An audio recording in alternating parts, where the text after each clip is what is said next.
Hello, this is Yogi here. Good evening from London. I hope you're well.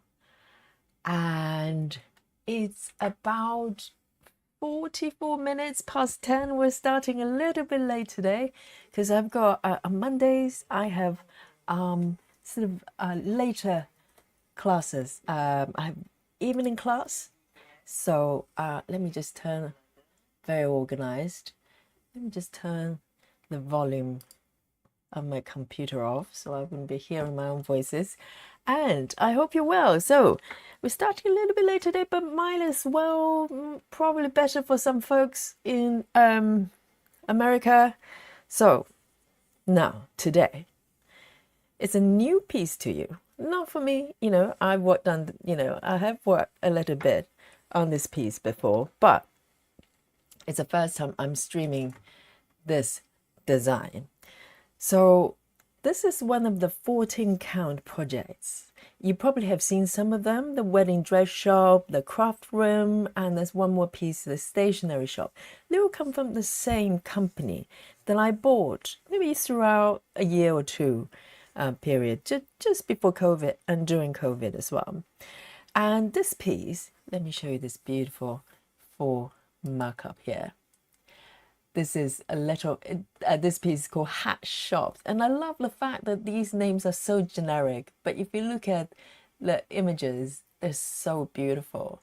And this one, I think, is maybe somewhere in Paris as well. All of them have this sort of French themes to them.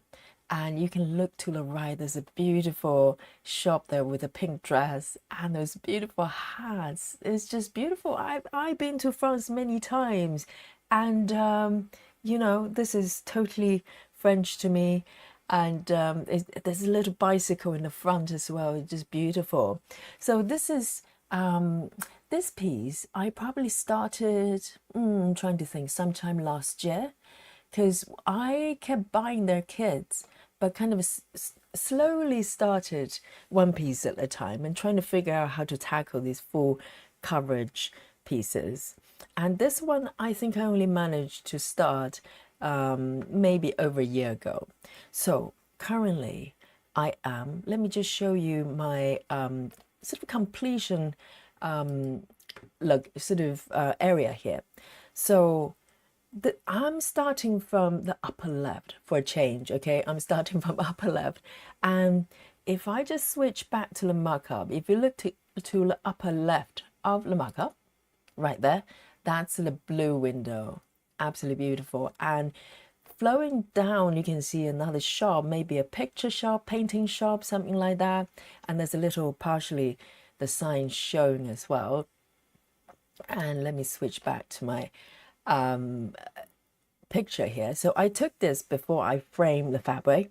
So what I did previously was that I completed the top page, upper left page, and then started to work on the page below because I just love the look of it in no particular order, if you know me by now. And I think I was doing Gemma's method, Gemma's stitches method, and sort of easing away from the edges there. And I could have just gone back to that point and start working on it. But today I have a slightly different plan. Let me switch back. So this edge is the edge of the top page, top left page there. This is page 1 you're looking at. So I'm moving away horizontally instead. Instead of going down, I'm going to move to the right, to the second page. And I am going to attempt a typewriter method.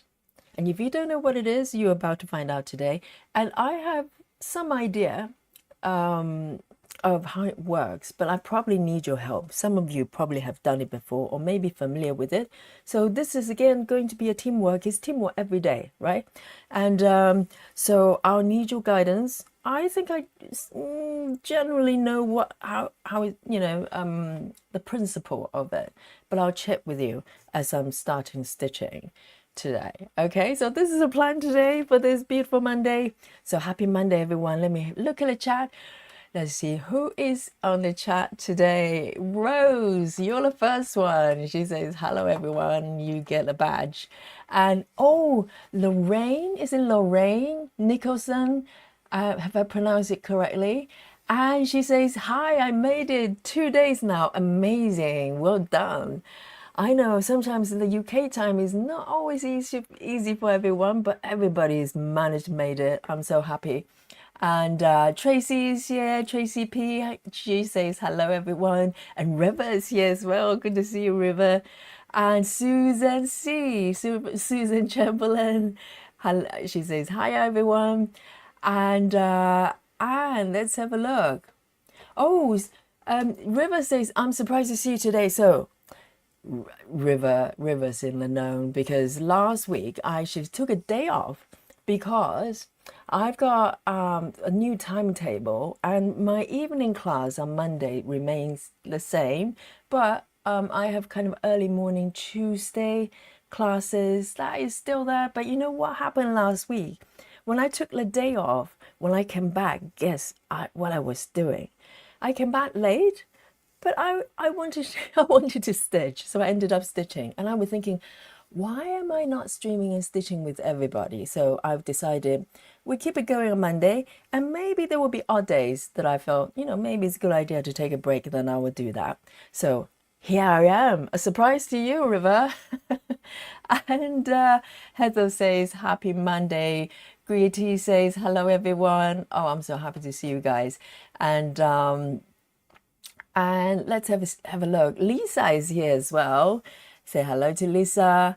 And Heather, I have to double check with Tracy and Heather because they're two. We have multiple. Oh, we have multiple Tracys for sure. And I think that there's another Heather as well. So I have to double check to make sure it's a different person or the same person. And so yes, Lisa. Very well, very well. You've been very observant. Lisa says, Yogi, I'm surprised to see you too. I thought you were taking break on Mondays. Yes, that was a plan. But, I'm going to stitch. I'm really looking forward to a spot of stitching, so I might as well do it with you. Correct? And let's have a look. Beautiful. So now let's give it a go. Okay, this is the first time I'm stitching in this method, so I'll see where it takes me. Let me zoom in a little bit. So this piece is 14 count on Ada. Yesterday we had a in-depth research on Ada versus even weave, and I think we got somewhere there. So that there is some sort of clarification in terms of the difference between two fabrics. And so this is Ada, and it's got a slight tint of blue. It's a pastel, very light pastel blue here. It's not all white, and the floss I'm using is the floss comes with the kit here. So I've got a separate set, so you can say 14 count kits. There are 4 of them. I consolidate all of them together. They all share the same color system as DMC. And today, just to give you a general sort of idea of why I'm on this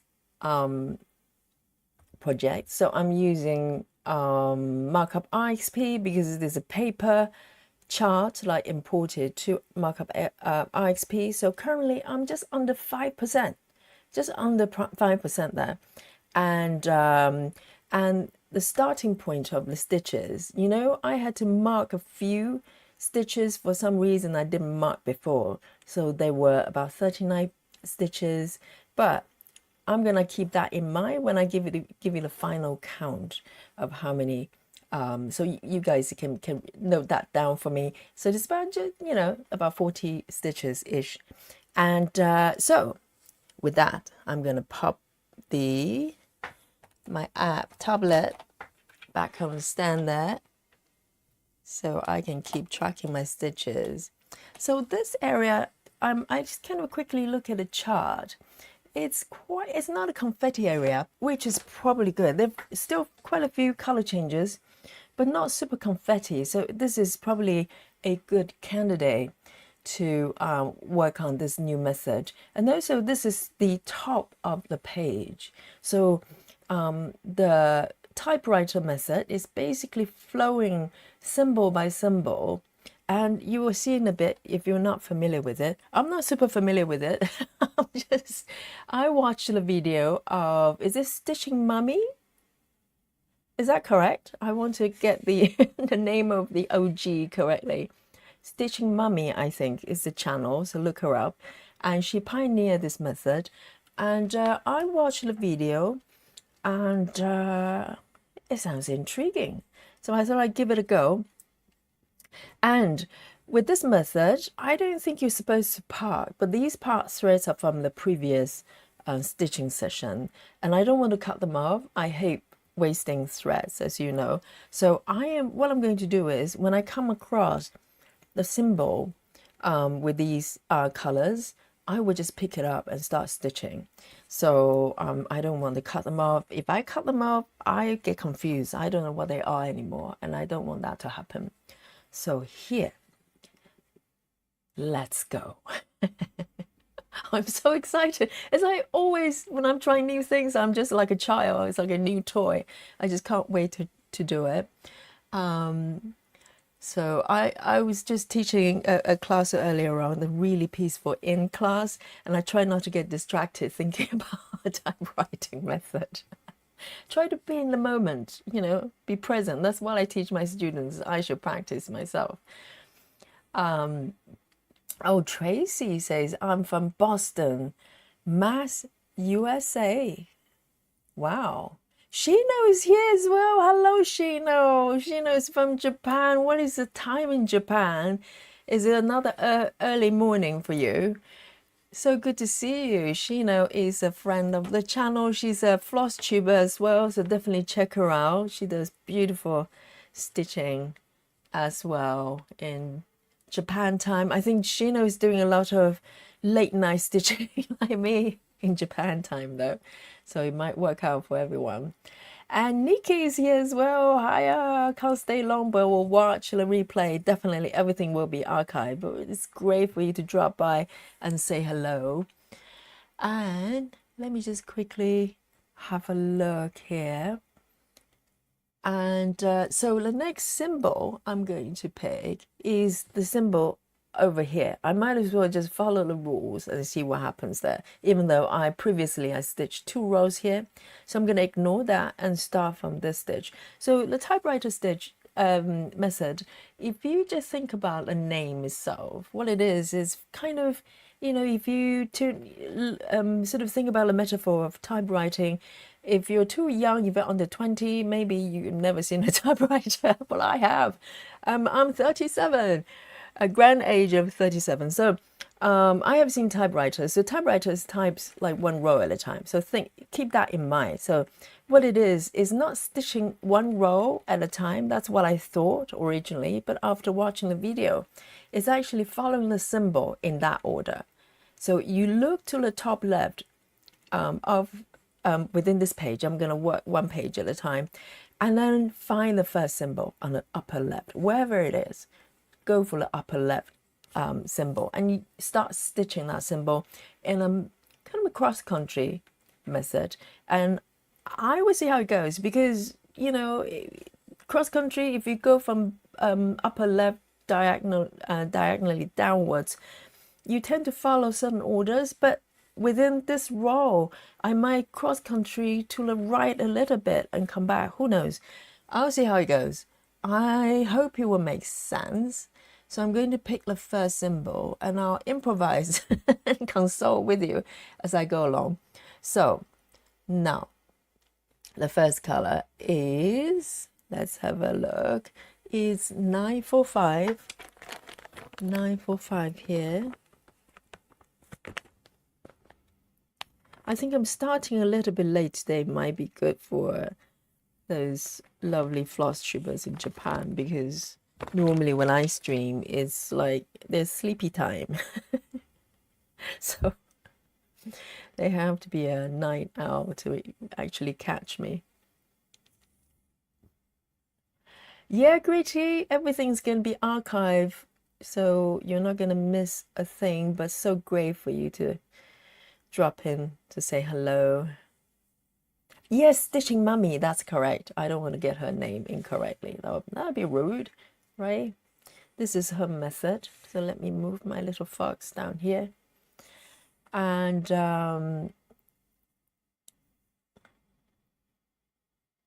oh, Rose says, it's wonderful that your channel is growing with new members. There's so much more out there to learn, friendship to be made, and new techniques to try. Absolutely, Rose. Absolutely. It's like, you know, whenever I see a new method, I just want to try it. I can't help it. And you never know, you might like it, right? So with this one, it's flowing in a kind of this type of direction. So I'll you know, improvise as I go, see what happens. So this is the first color here. So the idea is once you pick that symbol, flowing with, you know, horizontally, you can define it. You know, I'm working within a page. You could be an entire piece if you like that, or maybe a couple blocks. I suppose you can define the rule yourself. But once you pick the symbol, what you do is basically mini cross country. So generally, I think you stitch until the thread, the color runs out. So it's not color completion. It's basically this thread runs out, I stop. Or if the next stitch is too far away. So how far is too far away? That would be a very good question. And instantly, I can already see that I'll need to make certain judgment calls because this symbol is flowing toward many directions. So I think I would start to pick the nearest one first. I think that would be my rule for now. See if it flows. If it doesn't, I'll change it. So let me just pick up all the stitches here. This is a paper pattern, so there are some stitches are not being picked up by the app sometimes. So I need to manually pick out so I know where I want to go. Okay, instantly I'm flowing downwards because there are quite a lot of stitches of this color down here, which is nice. I get to just keep stitching. Shino says, thank you. Tuesday in Japan. Oh, you're already Tuesday, of course. You're overnight already. 7 a.m. Very civilized. I think last time it was like, is it 4 a.m. once? I remember seeing you popping in. Or 5, ungodly hour, 5 a.m. And today, good news, I've received my fabric, the 28 counts for my new start for this Saturday. I was so relieved because the estimate delivery time was originally, I think it was Wednesday or Tuesday. And I thought, well, what if they missed anything? I'd be doing air stitching on Saturday. And if you don't know already, Saturdays going forward, it's going to be our... oh, I do have another thread over here. That's all right. I'll keep that for later use. It's our Amy Stewart Day.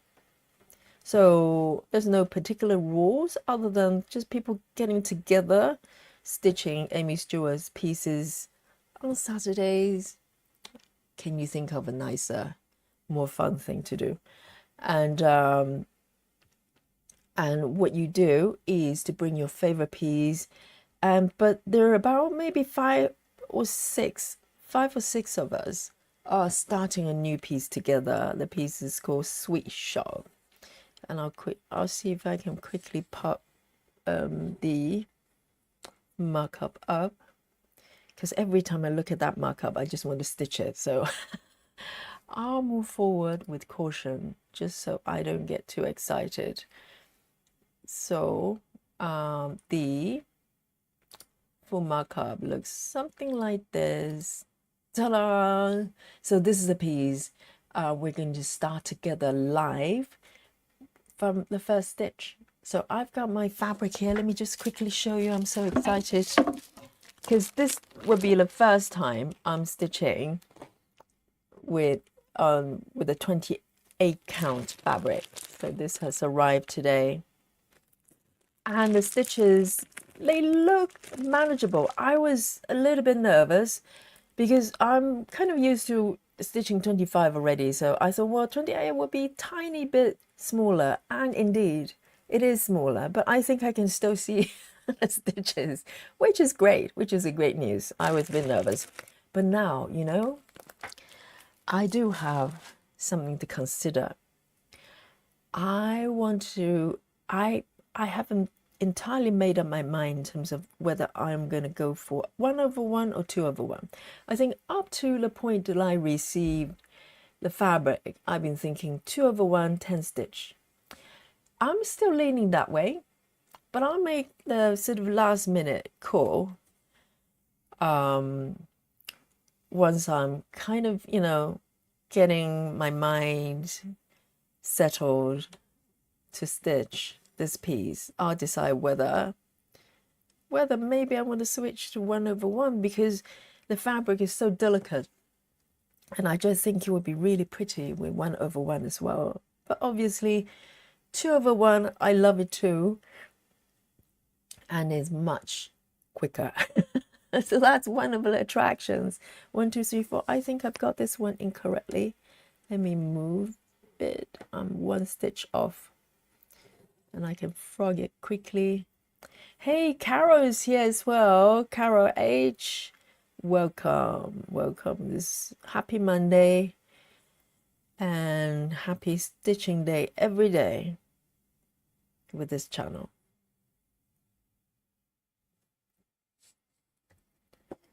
Welcome. It's actually this stitch over here. So today I'm doing typewriter method.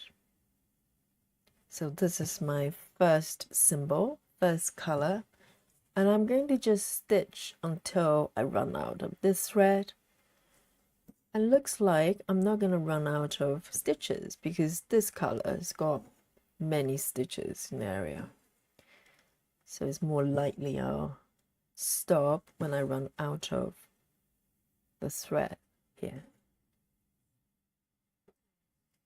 Nikki says, I'm getting my fabric today too for Saturday. Beautiful. It's such a relief when you get a fabric, isn't it?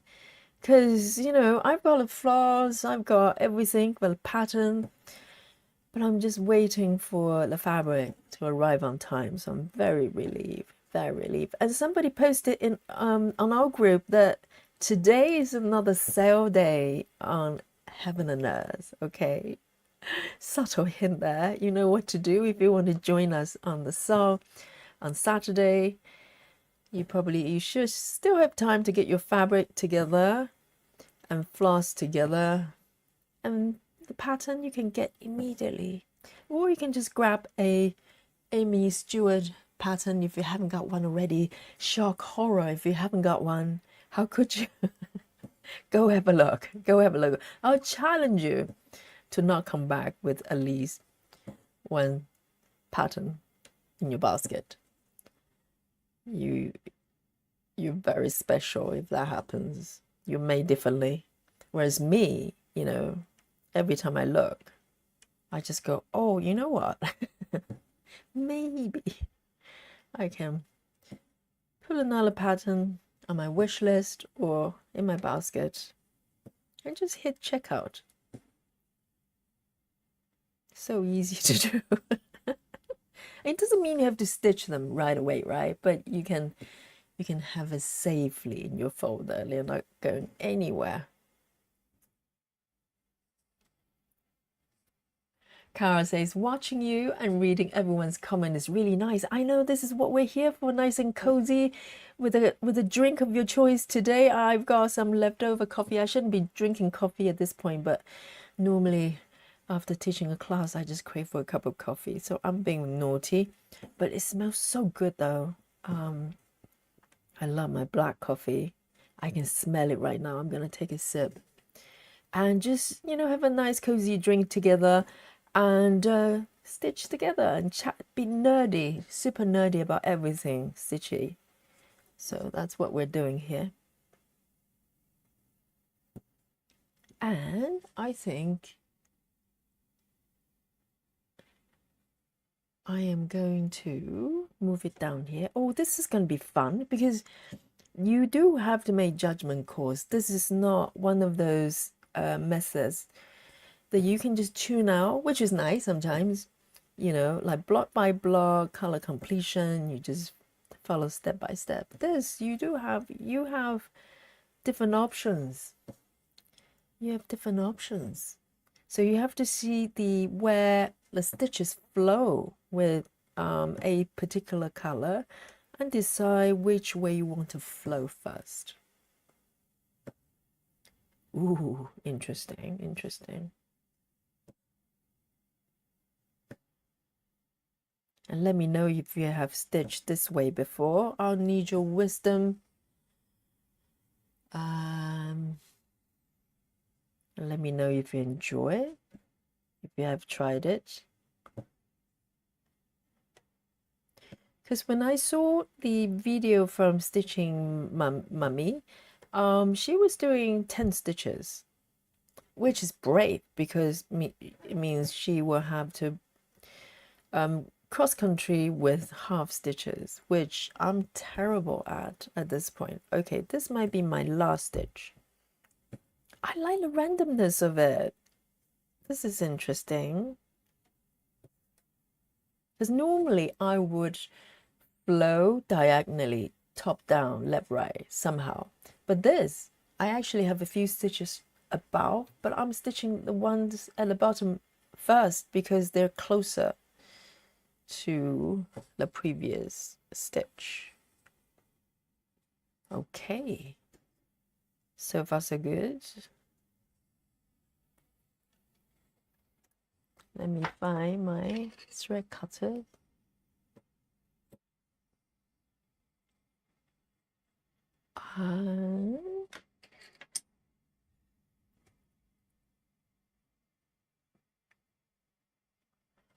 And Rose says you should try to stitch color swatch on your new fabric, on one of the corners to see what you like. Oh, very, very good suggestion. So Rose is saying that I should do a few test stitches on my new fabric, the 25 count, to see which one I like best before. That's a very good suggestion. I think that's what I'll do. Because before I can start stitching, before Saturday, I would do some preparation of the fabric. I would actually pull out my sewing machine, which I hadn't touched for ages, and do the seams properly. Because sometimes I cheat, I use tapes, masking tapes, but this time I'm going to do it properly. And when I'm doing that, I'll probably pull in a few stitches to see which one I like best. That's a really good suggestion, which I can do. It will probably be a very good idea. Very good idea. Thank you, Rose. I'll try to be discreet and stitch at the very edge of the fabric. I've got a bit of leeway there because of the shape of the fabric I'm buying. So on one side, I can't remember, I think it's the width. I've got a lot of margin there, got a lot of leeway, so I can play with that a little bit. And let me have a look. Gritty says, I still have fabric at home. Easy grit, 28 counts. Perfect. You can join us with us. And I have already spent enough.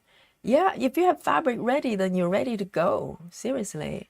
I try not to keep too much fabric at home because otherwise I'll be starting new pieces every other day. You know, it's very dangerous. So the next color will be, oh, it's from one of these threads I already have. So I'm going to snip this one off just to keep things clean here. but I know which color this is, so I can reuse it. But this time, because I've got some part thread here, I'm going to use the threads I've already part. So this one would be 1, 2. Let me double check. Is it this one I just cut off? Seriously, let me check with my floss organizer here. 3771. 3771. That can't be. 3771.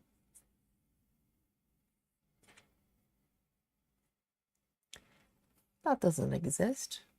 3771. How come? Oh, yes, I missed one before. Yes, I think I missed a color when I put all my floss on the organizer, so I had to move it to the back. That's why I thought, well, how come I couldn't find it? Okay, now I know which one that is. 3771 123. Let me just double check. No, this one I don't have. I don't think I have it here. Is it this one? Do double check, because I can't remember what I did last time I worked on this piece. It's been a little while. So let me see, match the color there. No, none. So I need to take a new thread out. It's always the case when you hadn't touched a project for a little while. I try to recall, what on earth did I do last time? And sometimes you can't figure out. And Susan asks, Yogi, what's the size of the sweet shop? So the one I'm going for is a regular size.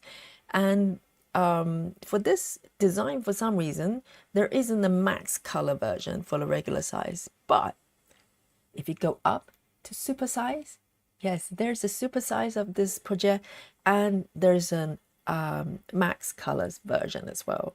And there are a couple of very brave people in the chat already. That's the version they're going for. So I felt slightly more normal in comparison. I thought about supersize, but I just thought, well, already have at least one very, very large piece, which is my Gecko Rouge pattern already to work with.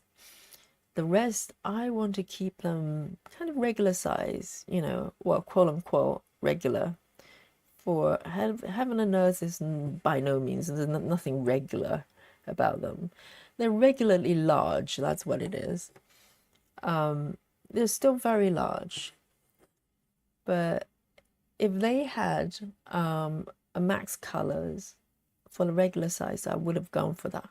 But for some reason, they don't. But it still come out beautiful. The markup is beautiful. Nothing's missed with 90 colors. Kelly is here as well. Hello, Kelly. She says, I hope to get working on more cross stitch a few days. So are you busy at the moment, darling? I miss it if I can't at least get a spot of stitching every day. It's my relaxing, calming moment. And everything's peaceful when I'm stitching. And being able to stitch with you is just amazing. I am very lucky. And there are quite a few stitches over here.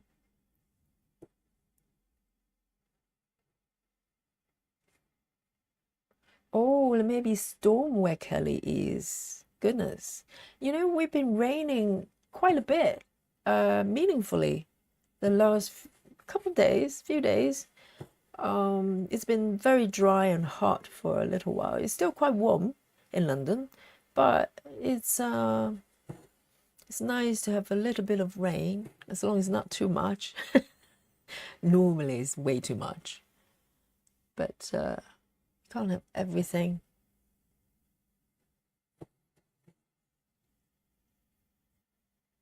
Lisa says, I might have caved and bought 3 patterns today. And 2 of them. What do you mean you might have? You have or you haven't? Let's be clear there, okay? So there's no confusion. And 2 of them might have been Amy Stewart. Okay, hush, hush. I won't tell anybody, okay? Let's just keep it vague there. So Lisa might have bought 3 patterns, but we're not sure. I don't know. Maybe she didn't. Who knows? It's a mystery.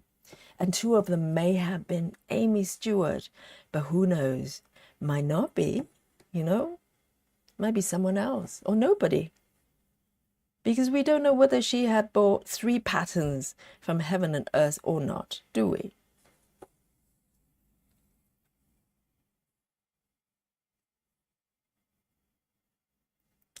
Let's just keep it quiet, you know? No one needs to tell.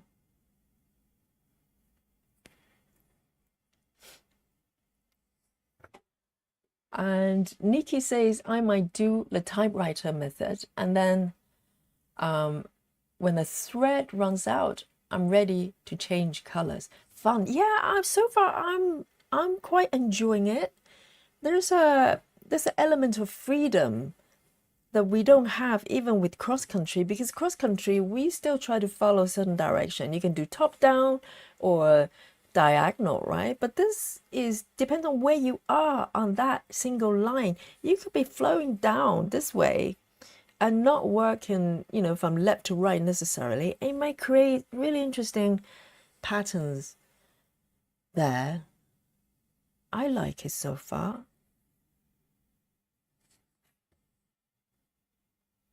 It's just not a toy to play with, right? I like toys.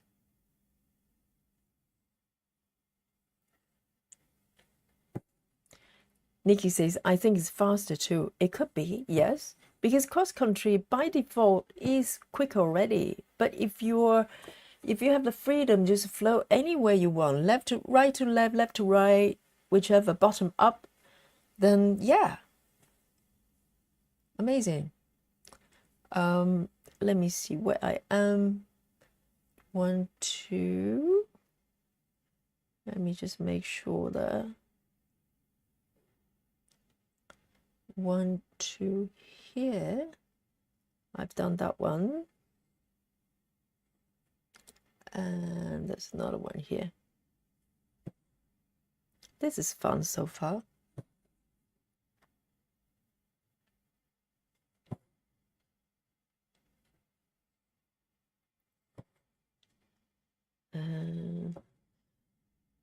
And also I'm allowed to flow kind of whichever I want. It will probably eliminate the need to either, you know, to find ways to bypass stitch area, because if I run into stitch area, I just go somewhere else, right?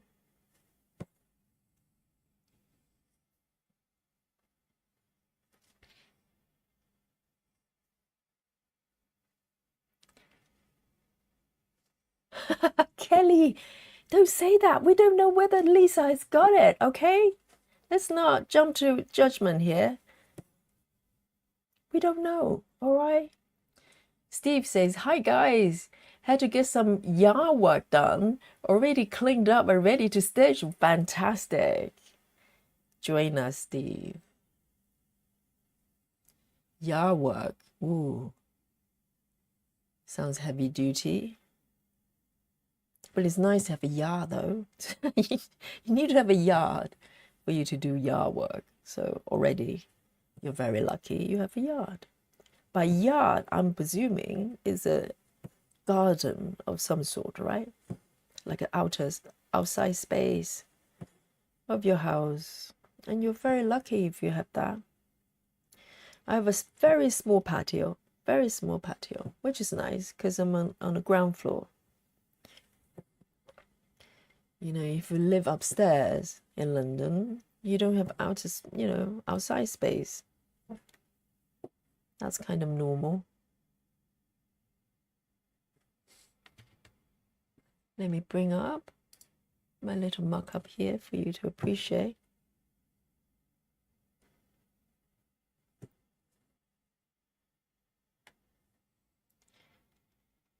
So Steve is working on a castle-themed piece. It looks quite epic. It's probably not as big as sort of a regular Heaven and Earth, so Steve can probably tell us. But yeah, there's some tricky stitches and colors to work with. A lot of sky, a lot of background. It requires a little bit of a willpower and concentration to do. Steve's doing really well.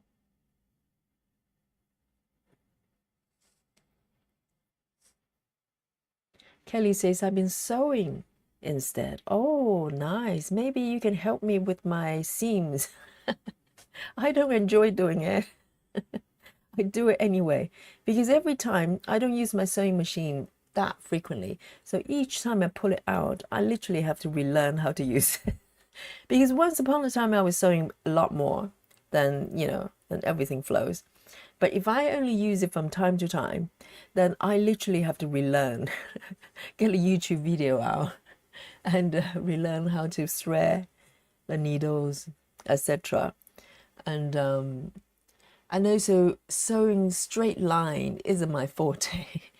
Anything with straight line, well, including walking straight line, isn't my forte. So, you know, I try to do it because it's a good practice to prepare your floss, not floss, your fabric. But, you know, I try to cheat sometimes with tapes because I just don't feel like sewing.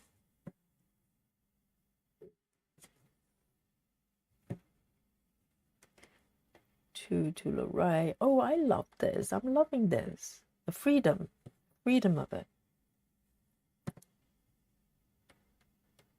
And I'm going to make the next stitch, the last one of this color. It's running a bit short.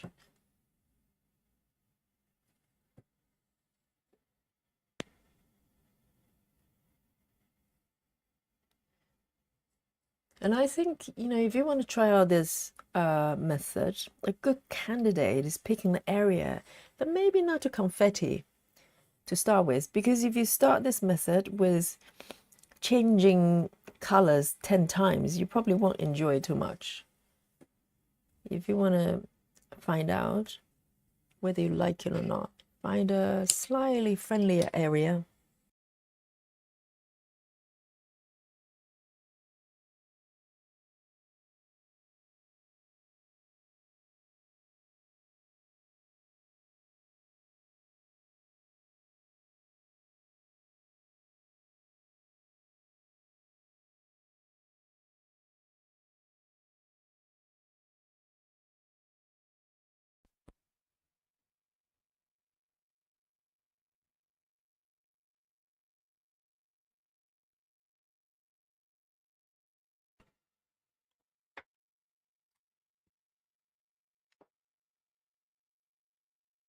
I think you just lost me for a moment. I think my camera just decided to go go dark. No one noticed anything, I'm sure. But I was stitching away and just noticed my screen was black. Let me know if you can still see me. Say hello. Let me look at the chat here. And see you later, Gritty. Enjoy your evening. And oh my God, Steve has got 1.6 acres. Dear, that's beyond yard work. That is a, I don't know what to call it. That's a lot of space to work with.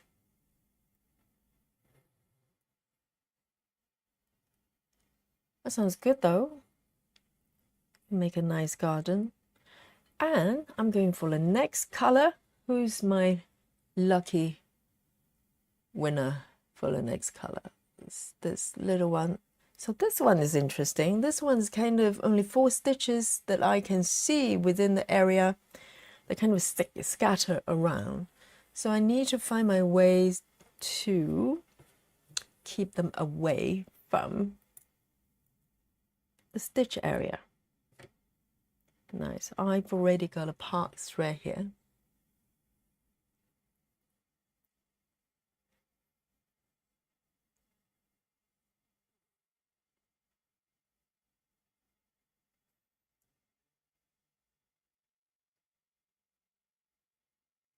Janelle is here. Janelle is in Australia. So well done. Well done for making it to the stream. Carol, thank you for the confirmation. For a moment, I thought, what is going on here? Because maybe a few weeks ago, we actually suffered a power cut. And it was a strange power cut. It rarely happens. And also, it was literally just 1 split second. It went off, everything went off, and everything went back on. But by then, it was too late because my computer got shut down, restarting, and everything was off. So I decided to, you know, have a good night's sleep from that point. But it hadn't happened again, so I'm happy. But it wasn't power cut. It was just my camera decided to take a rest and decided to wake up for some reason. You can't control technology. It's got life of its own. But I'm glad we're back on.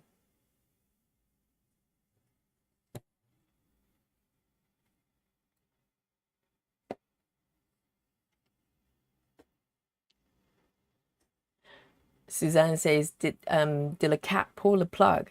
Quite possible. If Dolly did, she's run away, tried to hide from her crime. So it's a mystery. Just pull a power plug because she wants my attention. That's very cunning.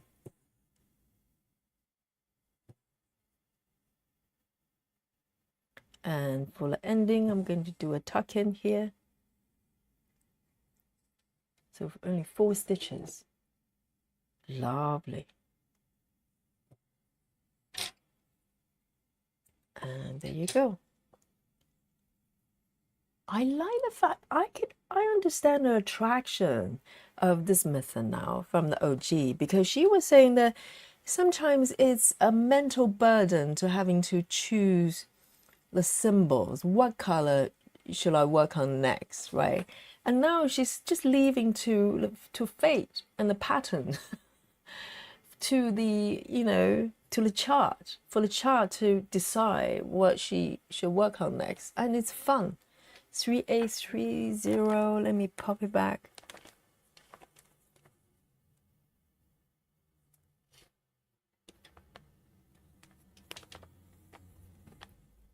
Let me just thread it through so I can use it again.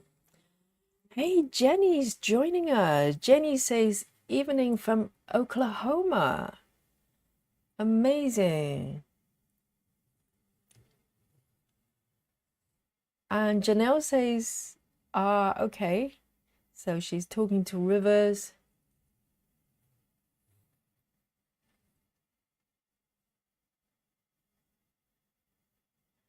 And Jenny says, I've been watching previous lives, watch them while I'm stitching on my Hey Deer Creek for my Hey Mini hometown. Lovely. I hope you enjoy the sessions. We talk about different things every day, you know. You never know what's going to happen every stream. Every stream is a new adventure. So very good to have you here. And Maria as well. Maria says, hi everyone. Say hello to Maria. She's from the UK. Fantastic. Oh my God, you're staying awake with me, Maria. It's I'm starting late today, so it's 11:30 p.m. I ask you. Yes. I'm so glad you're joining me, Maria. And I'm always happy when there are people people on the chat joining me from the same time zone or somewhere in Europe. So I don't feel so strange being awake late at night stitching. Here, the next color, 3. Oh, I've got another one part here as well. So let me just bring this one out and start there. So I want to use up these part threads before I resume to normal typewriting. So just to break the rules a little bit. So this color is actually starting from here. It's supposed to be the next symbol, but because I have the part thread here, so I'm going to use the part thread and start stitching from the left here. So it's kind of out of order a little bit, but who cares, right? Maria says, hello, Yogi, new to stream. Welcome, welcome. And oh, Lorraine says, I'm in Oklahoma as well. Fantastic. Is Steve from Oklahoma? I can't remember. Steve, is that where you're from? Vaguely remember. I know quite a few people in the chat, they're coming from Pennsylvania. We're big in Pennsylvania for some reason. But Oklahoma as well reminds me of the play Oklahoma, musical. I think is a musical. Oklahoma. That's my knowledge, very limited knowledge of Oklahoma.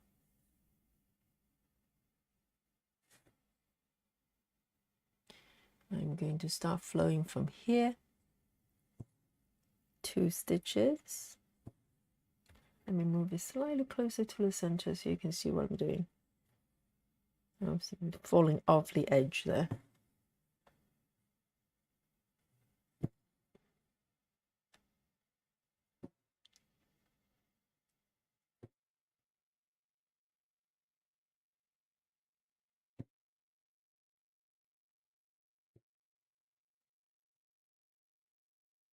Our river says boomerang, DMC smuggling.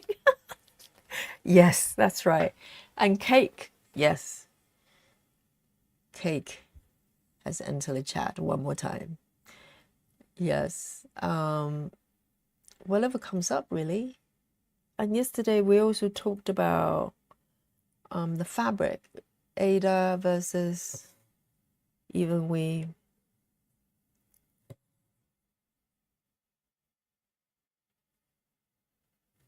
One, two here. I'm flowing back up now. Where I'm supposed to start with this color, all is well.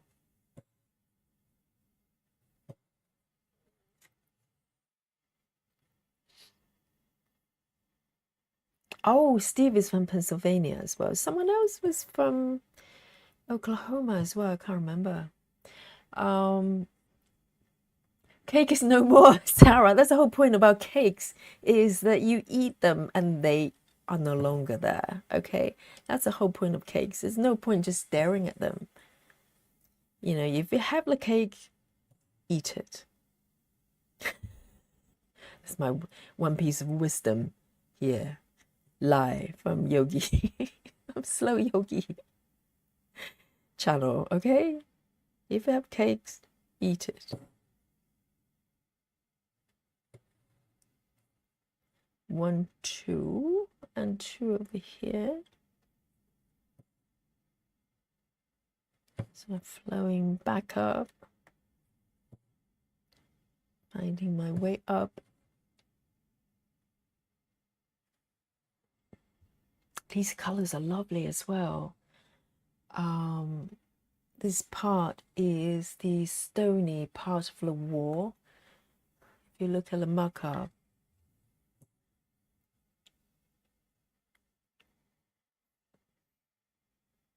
Nikki says, catch you tomorrow, going to work out. Oh, very lovely. A bit of yoga, I hope, or some sort of heavy duty cross training, heavy lifting. Enjoy.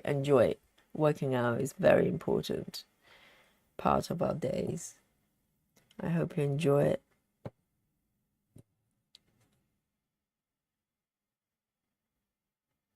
You know, when you move the body, everything feels good. Everything's flowing.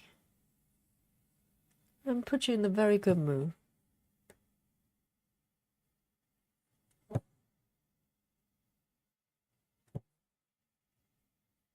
Sometimes it's also very nice to sit down still and do some stitching, right? It's all about balance.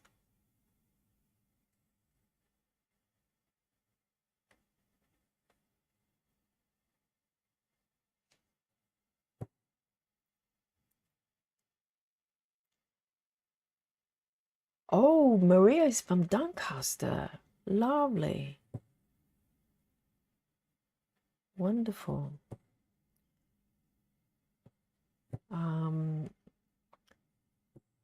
We have another viewer from Newcastle, somewhere there as well.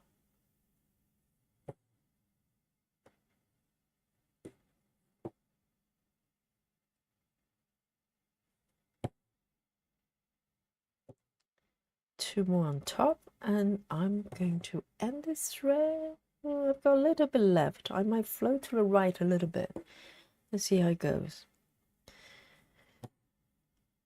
Very nice.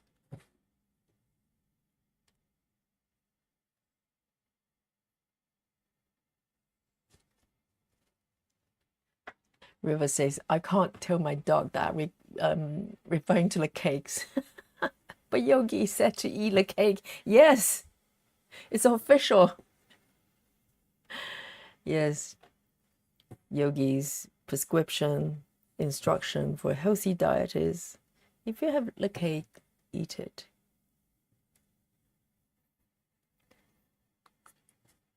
So Shino says, I'm going to make breakfast for my family. How nice. And she says, Yogi, everyone, see you soon. Say bye-bye to Shino, great friend of the channel. Thank you, Shino, for dropping by. It's great to see you. Enjoy your breakfast with family. It's very early in Japan right now. Just over 7 o'clock.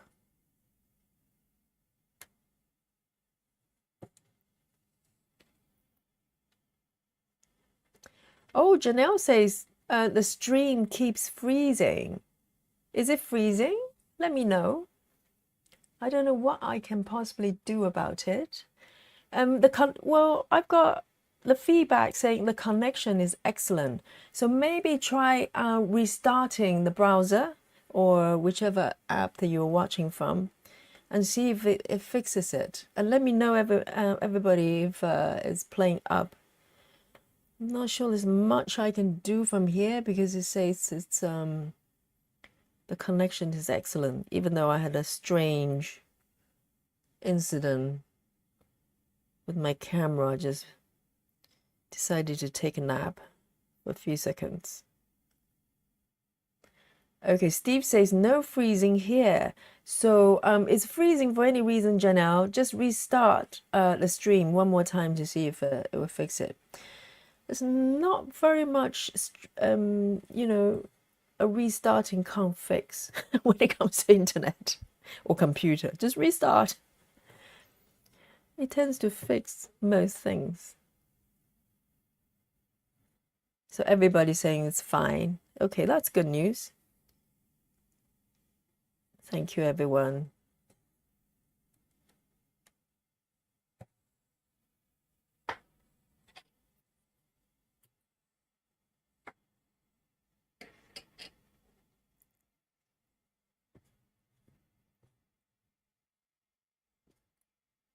Right, one more symbol down. Let's move on to the next one. Very interesting. I'm enjoying this. 945. 945.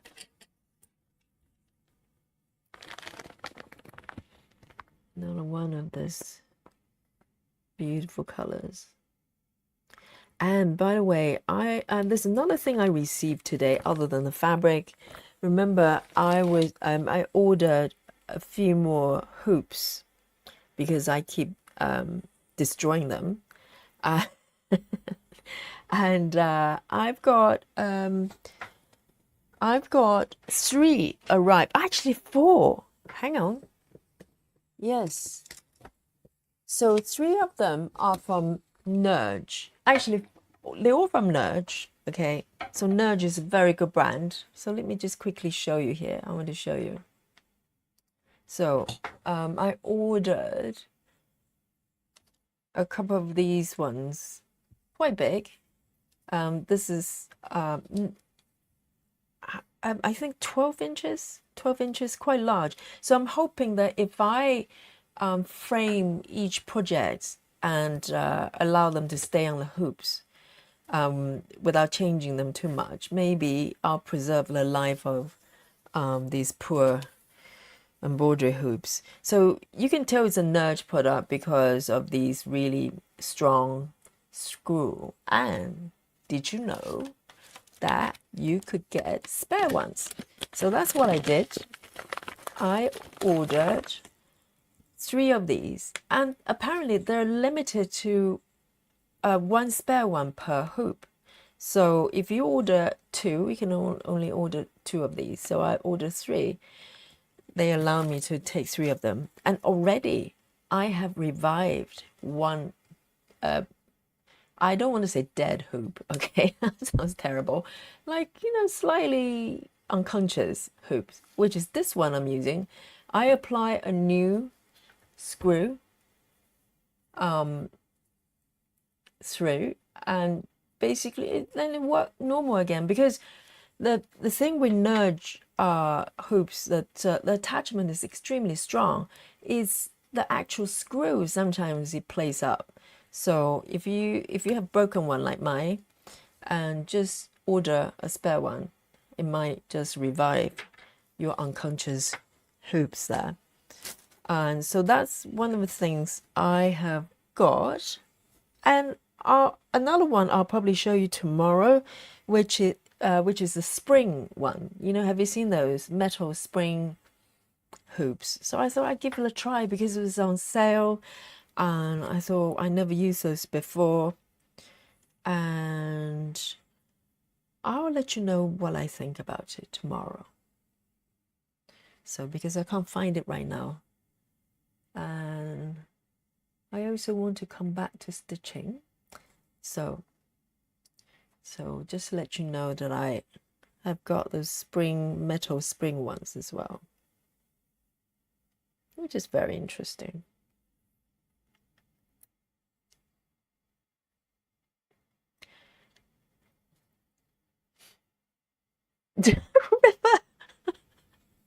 River says, oh, the wisdom from River. Listen carefully, everyone. River says, a restart fixes a lot. Told my husband if I'm ever on life support, unplug it and plug it back in. See if that works. Yes, a nice clean restart, clear the cache. It fixes most things. Yes, River, thank you very much. I'm so glad you're not a doctor yet. So medical schools, listen carefully. If River ever wants to enroll as a doctor or brain surgeon, just basically say no.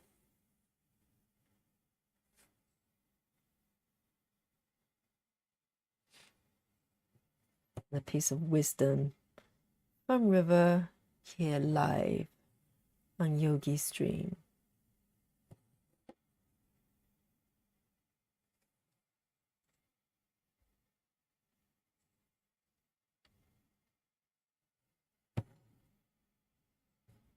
So this color, there are quite a few stitches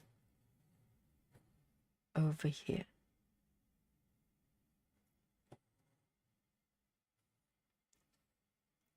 Oh, excellent, Janelle.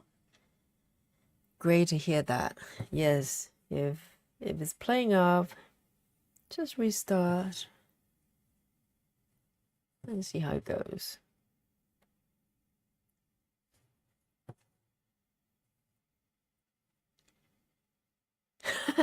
Yogi. River, just in case you're considering becoming a doctor, I just want to put a stop to that, okay? for the sake of mankind.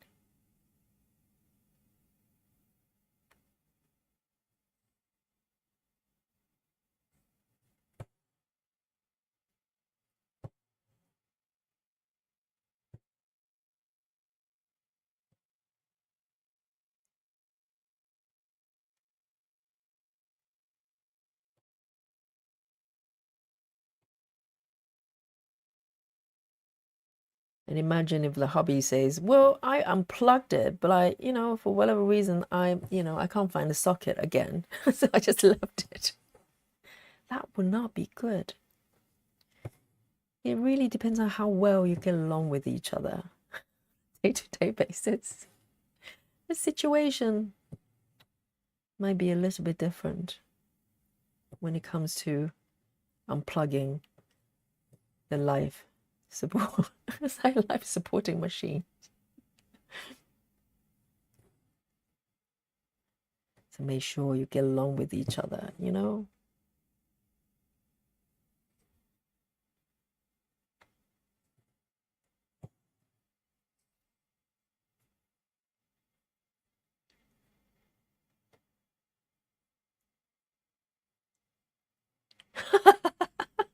River, do you think Michigan might have slightly different standard?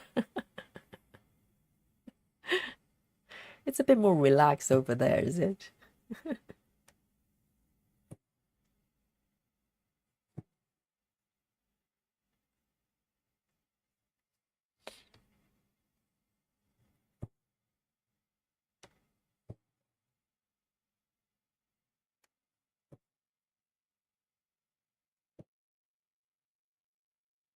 This is nice. So relaxing as well. Oh, a spot of stitching every evening is life restoring.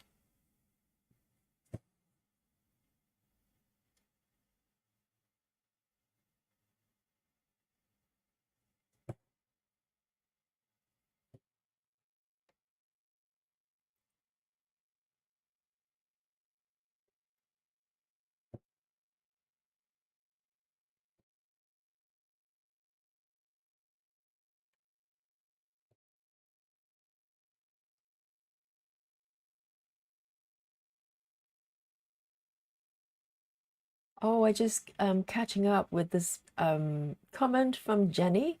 Jenny says, I love the way you start and stop threads. I start using it on Deer Creek.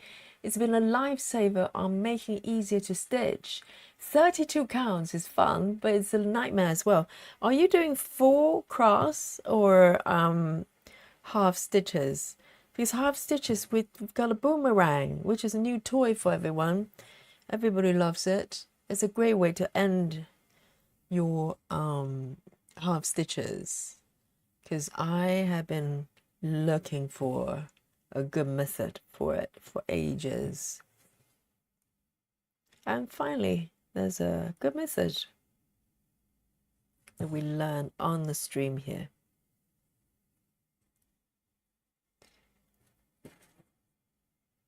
And I'm going to flow to the right. Actually, I can go wherever I want. Can't stop me. This is fun.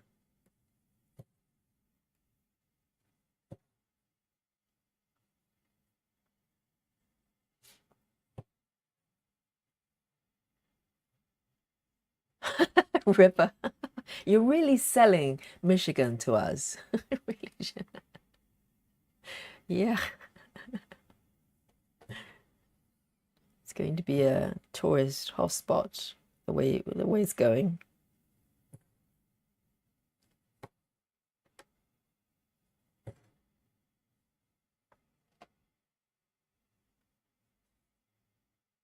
Susan says it looks like a quick method. You're referring to the typewriter? Yeah, it's got a really interesting blend of freedom and structure as well, because obviously the way you select your symbol is very, you follow the order of the chart, and eventually you'll form a straight line on top. So in theory, you're flowing from top to bottom, but in the meantime, you have the option to go anywhere, pretty much.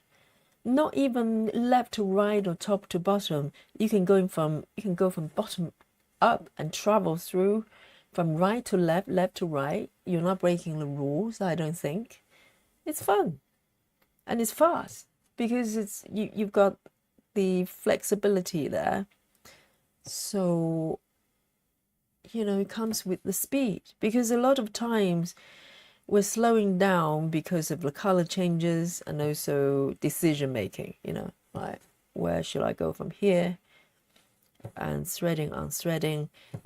I don't mind that. I enjoy the parking and you know, color changes, but within reason. Some days you just want to fly, and if you want to fly, this is a pretty nice method. But there is still structure. It's not full on cross country anywhere. There are still rules. So if you like a nice balance between two, you might enjoy this method. See, I can just go left, right, top, down, and I'm going from right to left now, which I probably wouldn't do even with cross country.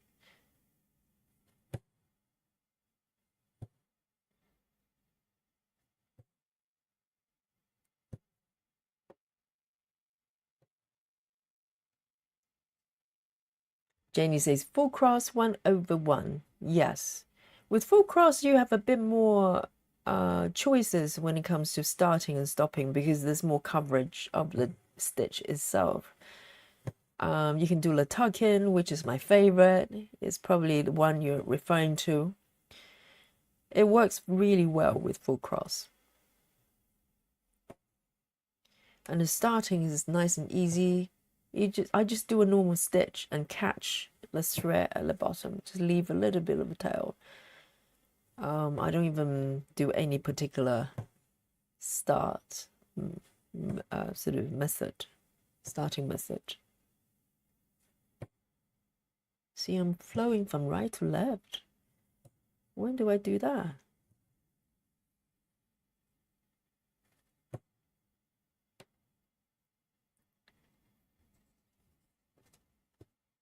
Enjoy, Jenny. Enjoy your project.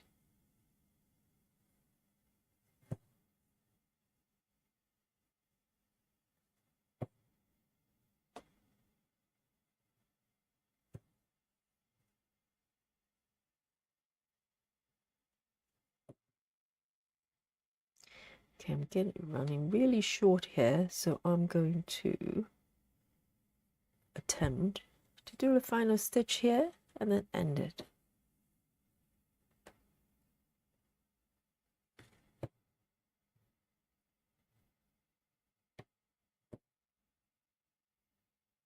Take it slightly away here.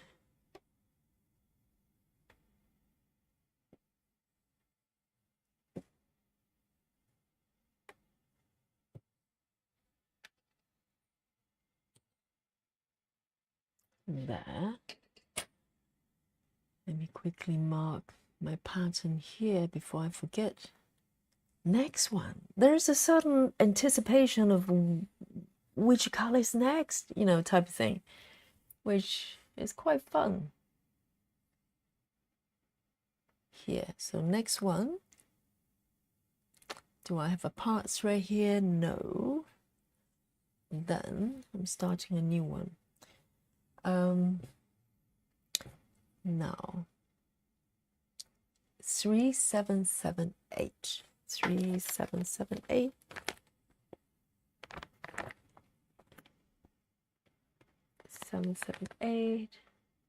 This lovely,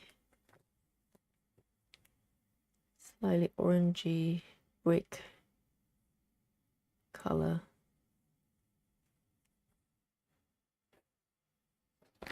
3778.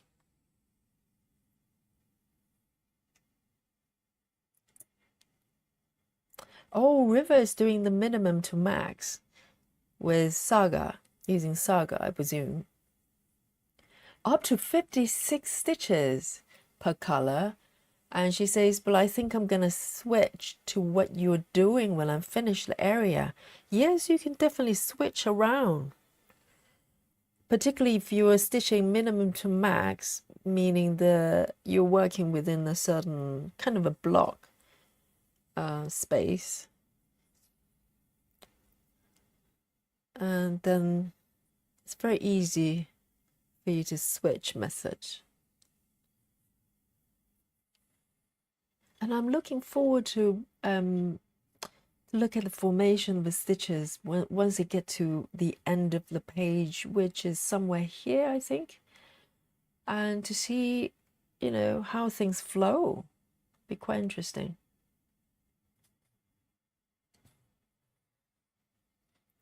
So the next stitch will be here, and it's quite satisfying to see a straight line forming, right? Like, you know, fully stitched row. So with this color, I'm gonna most slightly flow to the right.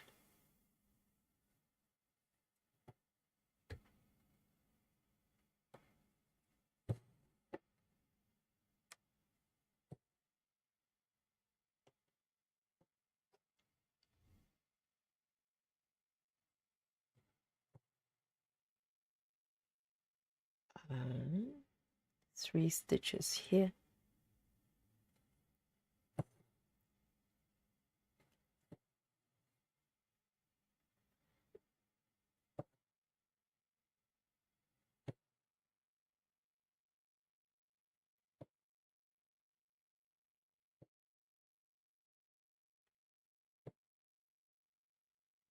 When I first heard about a method, in my mind, I was thinking typewriter, meaning, you know, you print one line at a time. And I was thinking, oh, maybe you just stitch one row at a time, like row by row. And I finally got my head around when I watched the video properly from Stitching Mummy. So that's where I misunderstood, because otherwise it would just be row by row, which I have already done to some extent. You know, sometimes I do row by row within a block. It's quite good when you do confetti area. It's a lot more, it's less overwhelming if you allow yourself to just slow down a little bit and just stitch one row at a time, and everything comes out nice and tidy. So row by row and park as well, I should say. So you park downwards, but you're kind of dealing with colors row by row, so you're not overwhelmed by the confetti, not as much. You have less to deal with. So it's a good method if you come into quite heavy confetti area.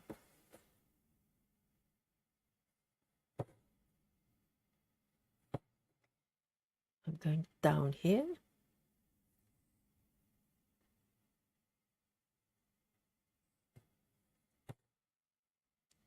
Let me have a look.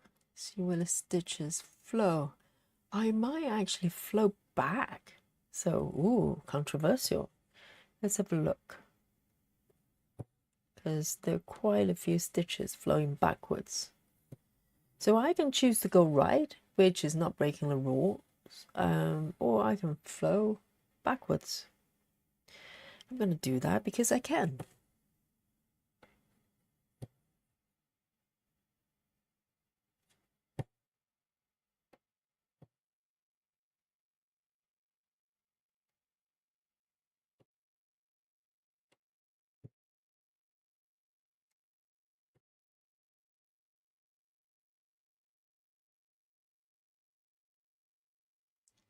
And then there's an entire row here of this color. And I'm going to stitch until I run out of thread. What a freedom. 2 down here.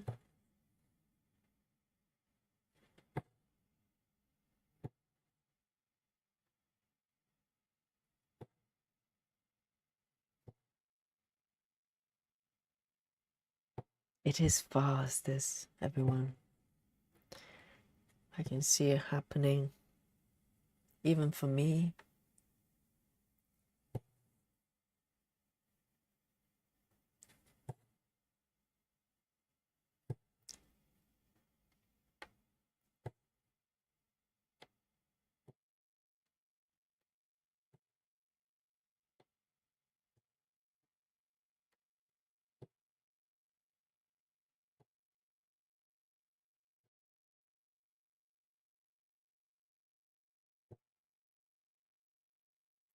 An amazing thing about Stitching Mummy was when she was demonstrating this way of stitching, the typewriter method, she was actually doing the hand sewing method.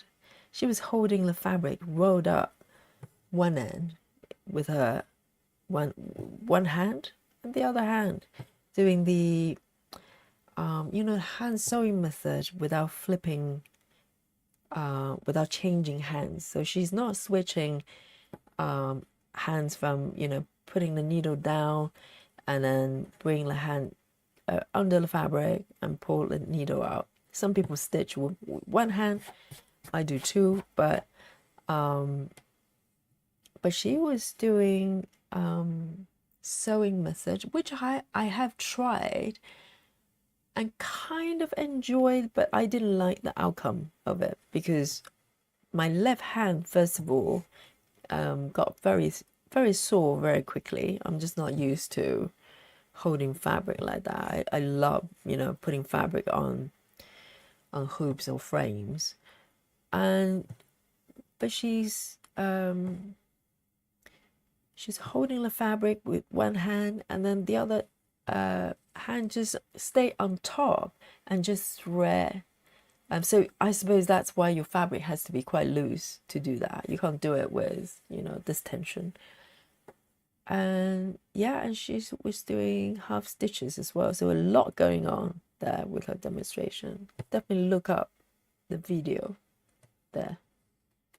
It's fascinating. And my hand sewing wasn't very even at all, because I think that's partially why I like the tension, because with the tension, it's helping you to stitch evenly when your fabric has good tension. Otherwise, you have to, kind of adjust manually, which may be fine, but I just think everything comes out better when you have, drum tight fabric. Hello, Jan. How are you? Jan says, everyone. Hi, everyone. And Lisa says, Kelly and I are Canadians too. We're in BC. Where is that? Where is BC then? My geography isn't great, so enlighten me. I roughly know where London is, and that's that's just me. Everything else, if I didn't have Google Map, I'll probably still be lost somewhere in the wilderness out there somewhere.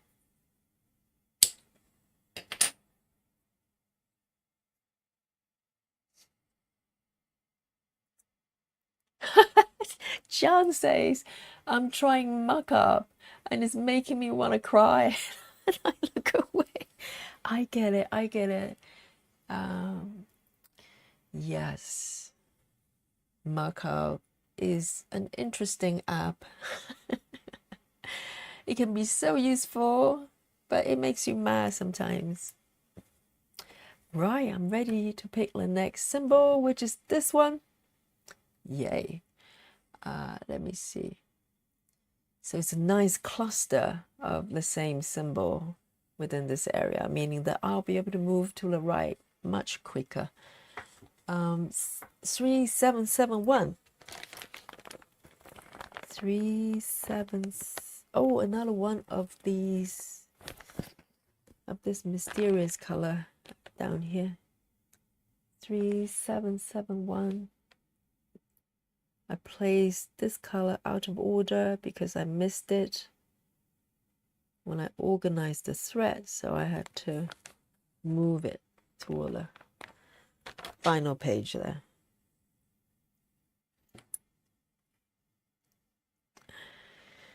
Yes.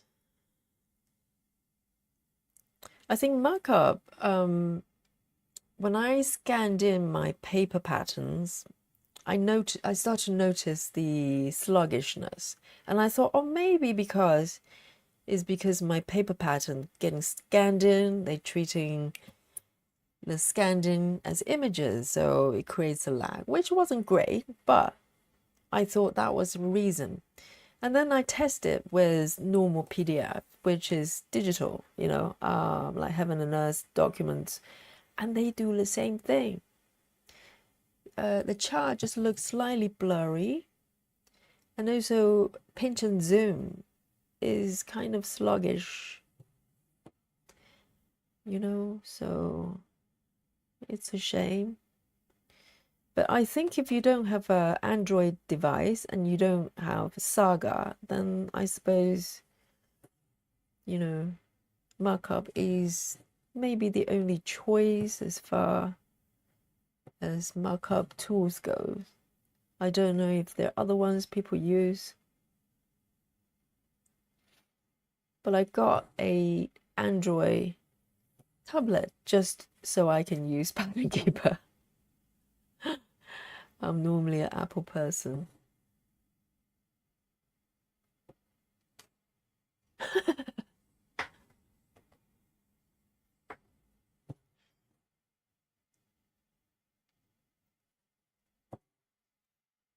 But then if you're on iOS, and even if you have access to Saga, it's a good app, provided you like the way this kind of stitching method Saga supports. If you park and change colors a lot frequently, Saga might not be the best tool because it's not really designed to support that type of stitching. Changing colors on the fly isn't as spontaneous as Pattern Keeper. So every app has its strengths and weaknesses. But, that's why I use everything. I use everything. All of them.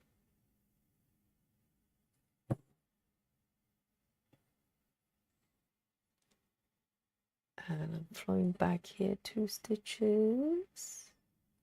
Oh, that one looks weird. Why does it look like it looks unfinished, this stitch. Let me just stitch over it to cheat. No one will notice.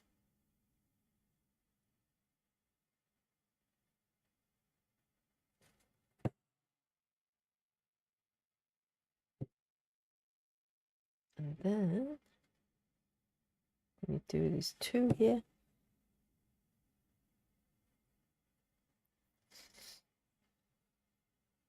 John says, yes, hey, PDFs are blurry. And it changed one symbol thread. I think I may leave the app for paper charts. Hopefully that works best. Yes, I think if you have paper charts, markup might be your best bet if you want, to have that markup experience. Because some people I know, they just use PDF readers and just mark with highlights, which I used to do before I discovered markup apps.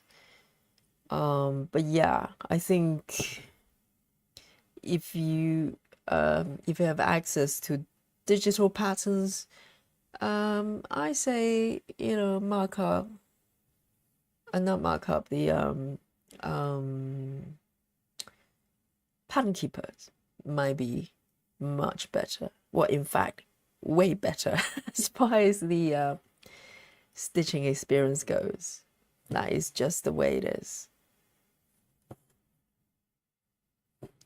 And it's a shame I keep saying that because markup's got so many great features. It's got the whole stitching journal functionality buried under really clunky user interface. If you go to the info where it tracks your numbers, stats. There are a few tabs there.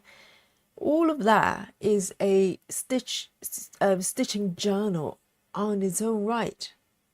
But I don't know how many people actually make use of them, because you can't find it. If you can't find it, you can't use it. Or if it's not great to use, you know, people don't want to do it.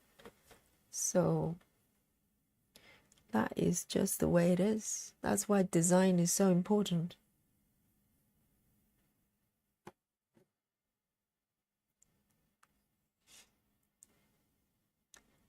And 2 here.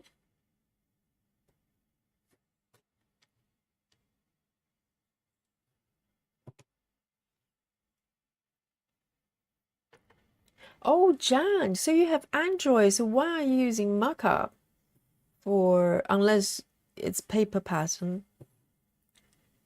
Yes, if you have Android tablets, just go with Pattern Keeper. You'll be happier for that. And I'm not bashing markup because I'm using it, but it's just they just need to fix it. If they fix it, make the user experience better, it's a very good app. It's got a lot of functionality that's the other apps don't have. See, I'm just flying everywhere. This is so freeing. I'm flying from right to left, and now I'm going downwards. Why not? Because I can. I think I'm going to take it down here. 1, 2, here. 1, 2, 3, 4. 1, 2, 3, 4. And flowing toward the left. There's no other methods that I'm allowed to do that without getting spanked.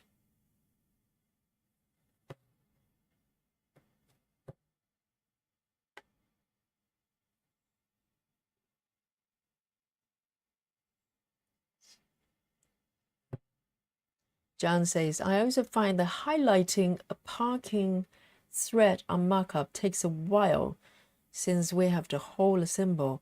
Yes, it's quite kind for you to say to take a while. I say half a day minimum. Sometimes I'm holding, you know, keeping my finger there, hold it for ages. And then sometimes it might pop up, sometimes it takes some time to think about it. And then also, once you open the pop-up window, you have like a whole menu. It's like going to a restaurant. You've got like 50 things on a menu, and you have to find the right one that you want. Because the menu is a mixed bag of everything. It's not just parking which corners. They've got other things on the same pop-up menu, which makes no sense. And you can't define the default parking location. You have to redefine you have to tell the app every single time. So that's why you know, I say that if you do any kind of parking, just avoid markup altogether. It's probably okay if you do cross-country, because it does allow you to flow from minimum to max, max to minimum within a page. You can't do the user-defined thing that Saga allows you to do, but you could potentially do that for the entire page if that's your thing. I don't know. For me, that's too big. But other than that, if you want to park, I say, God have mercy, get away from it. Use Pattern Keeper if you can.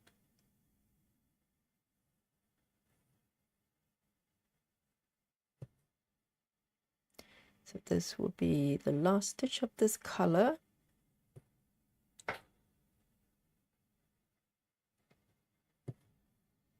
I'm going to tuck it in.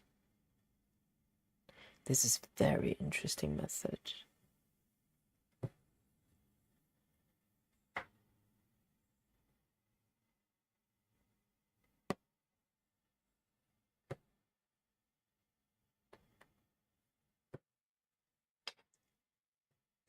Let me take a sip of my drink. My slightly cold coffee. And this is midnight, by the way. I'm drinking black coffee. What am I doing to myself? I don't know.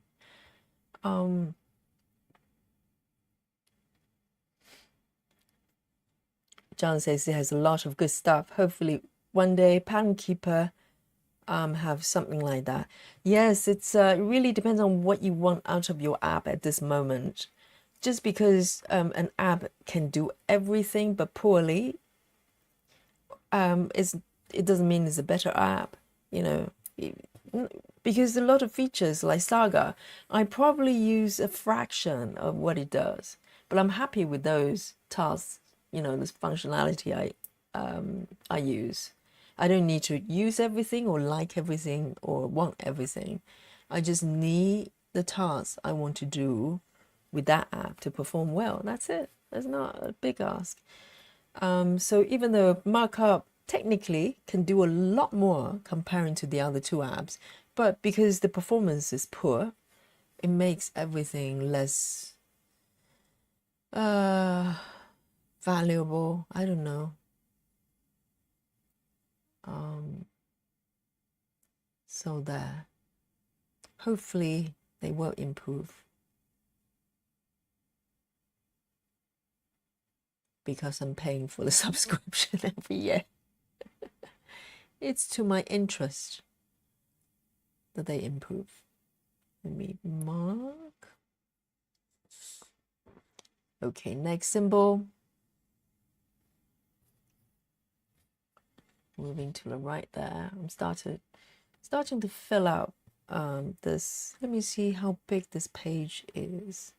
We've got 2 more blocks there, and the end of this current page ends around here. So I'm not that far away.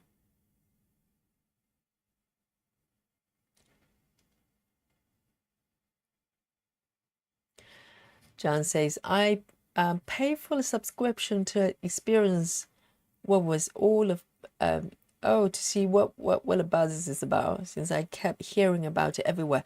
Well, I think it's quite good if you don't have an Android tablet or device, because then, you know, there's no alternative, because Pattern Keeper doesn't exist on iOS.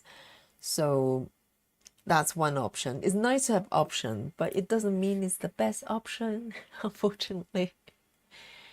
You know, the moment I learned about Pattern Keeper, I've been hoping that they will come up with the iOS version. Hasn't happened. Nearly 3 years later, so I'm not holding my breath. 945.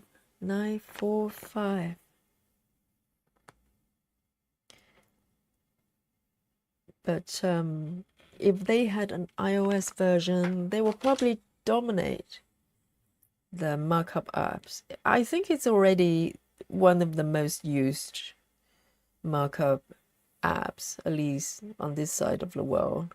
But you know,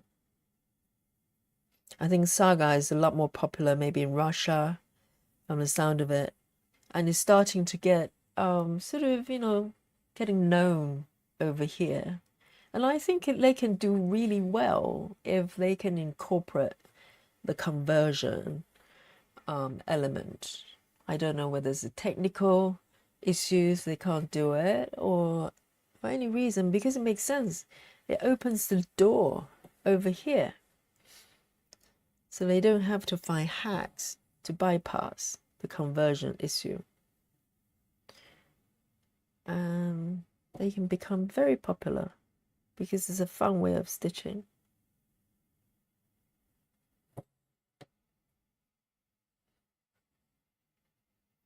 Yeah, John, if you do any form of parking, and you have access to Pattern Keeper, and stick with that for your sanity.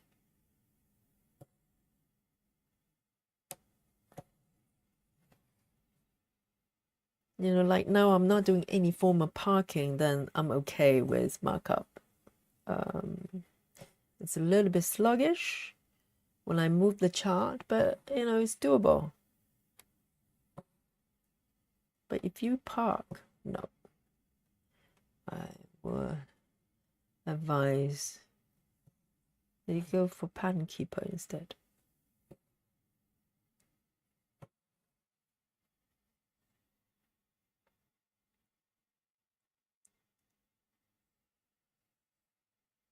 Oh, so one question about this method, because currently, for instance, I'm stitching this kind of beige color here, and it's got symbols running through the top row. Am I allowed to just keep going because that's what I've been doing, or do I have to just stick to one stitch at a time? If anyone knows, and even better, if Stitching Mummy is watching, please help me. Help me, Mummy. You know what I mean? So I don't know whether there are rules necessarily. You can only do one symbol at a time, because technically, if this color running through the entire row, I could be just filling up the top row very quickly, which I am, because this color appears many times on the top row.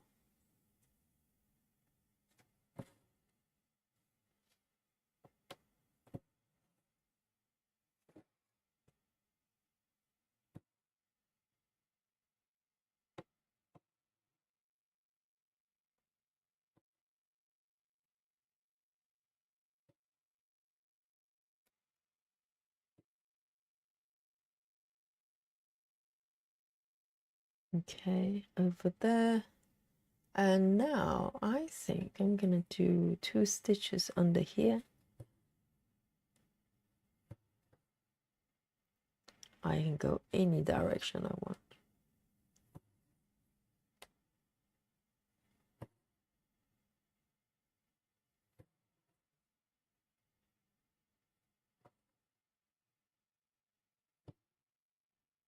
And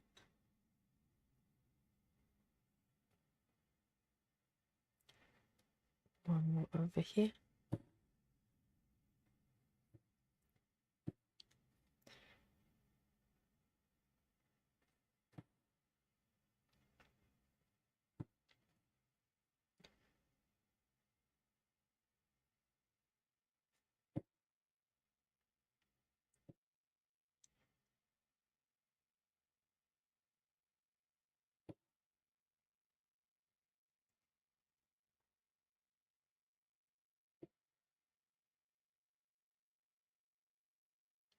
So I'm flowing back to the left side. But in theory, I don't have to do that. In theory, I can just keep going to the right or down. I don't think there is any particular rules there.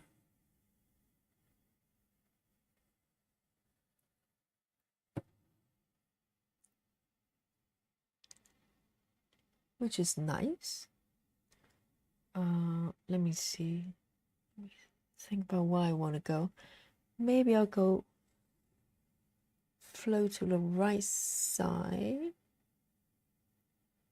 Ooh, decisions. Okay, let me flow back to the right side, see what happens.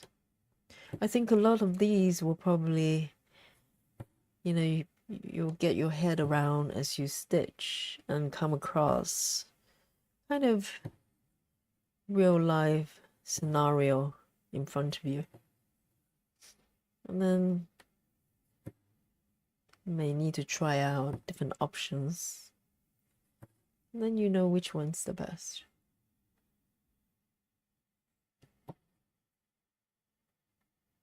This is fast, guys. And this is coming from a very slow stitcher. Carl, say goodbye, everyone. A hobby's just arrived from work. There you go. Thank you. Thank you for stopping by. And Sarah says, I have seen her go all the way across the pattern, but also stay in a defined area. Your choice. So I'm kind of moving within the page range. So I'm gonna come to a hard stop within the page. But from your observation from Stitching Mummy, when you have multiple stitches on the same row, the top row, are you allowed, well, I shouldn't say allowed, is it her way to just stitch them all if she chooses to, or do you just pick one and then come down and pick another one and then come down? I don't know. Does that make any sense? Because technically, if you have a pattern, the top row only has one single color, let's say all black, then do you just stitch the top row, or it's up to you to float down or go sideways, whichever?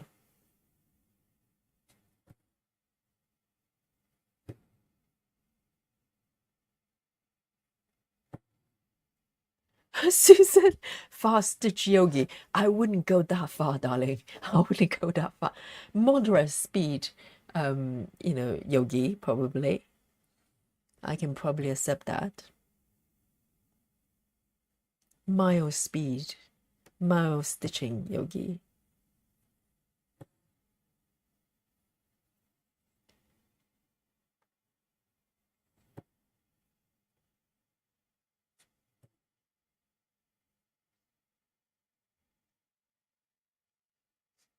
Sarah says, I think you can do either. Good. So it's kind of judgment call that you make as you stitch. That makes sense. It is very freeing this way for some reason, even though you are kind of following certain rules. But the fact that I can flow top, bottom, bottom, up, left, right, left, but still maintaining kind of, that there are more stitches on top rather than the bottom. Very interesting.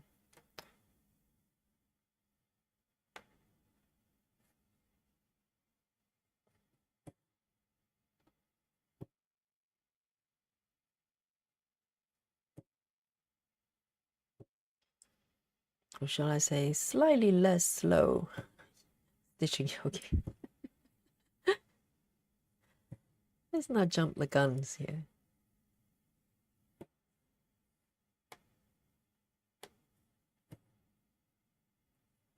Couple more stitches here. I'm going to end the thread.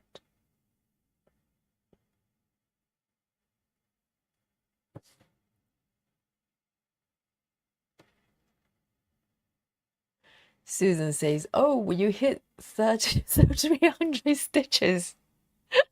No pressure, Susan.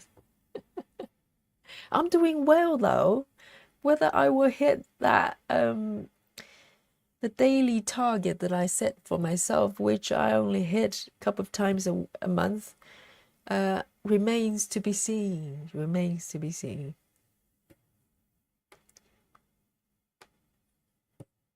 Yes, the suspense. Exactly.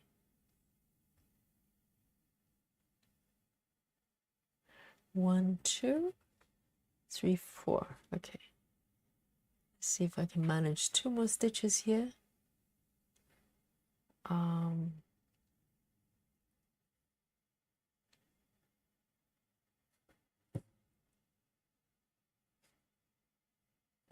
Whoops. It's getting a little bit short. But I can do it. 1, 2, 3, 4. 1, 2, 3, 4.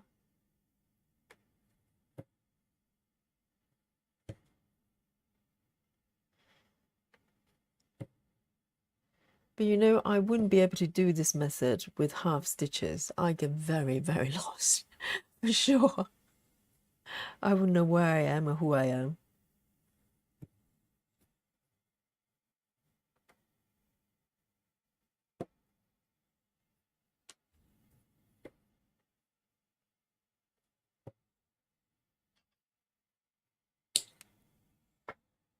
Lovely. Very nice.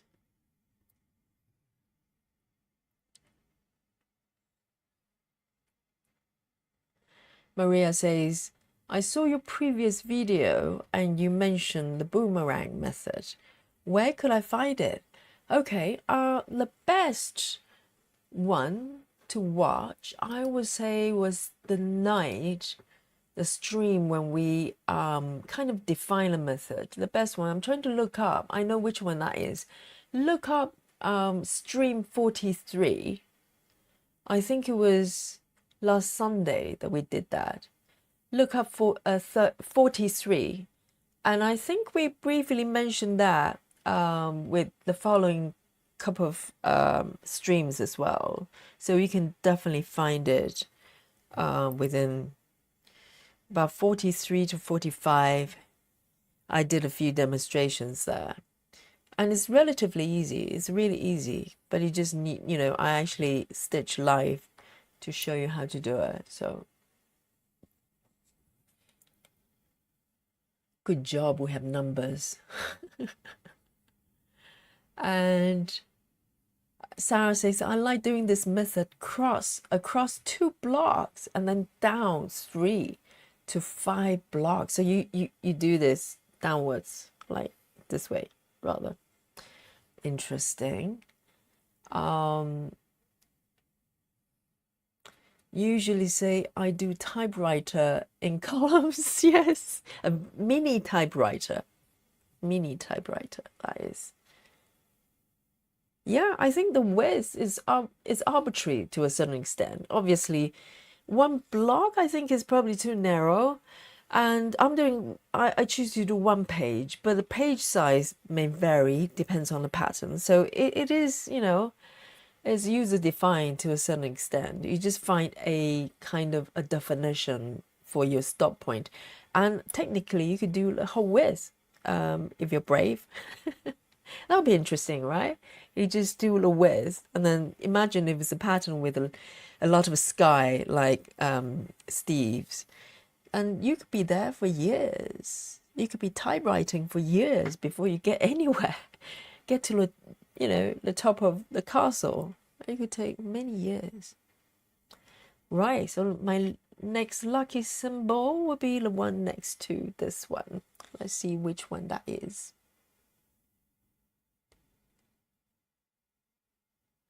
Now, 3771. Another one of this mysterious color. 3771. This is a very relaxing way of stitching.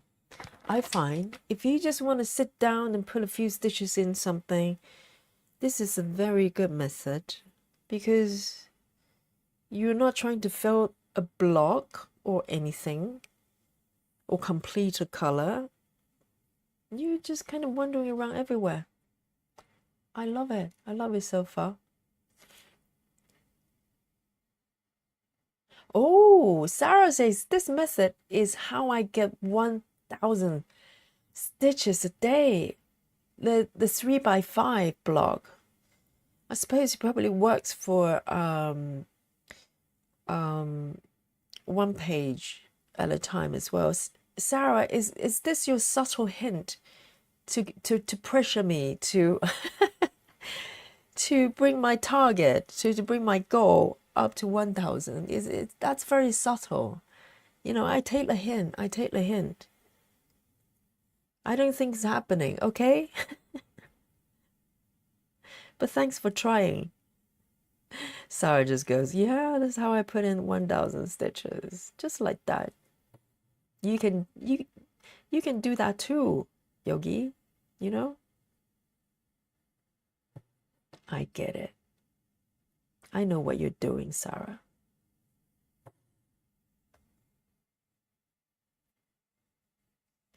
Susan says, would you use this method with Sweet Shop? Oh, are you reading my mind? Are you reading my mind?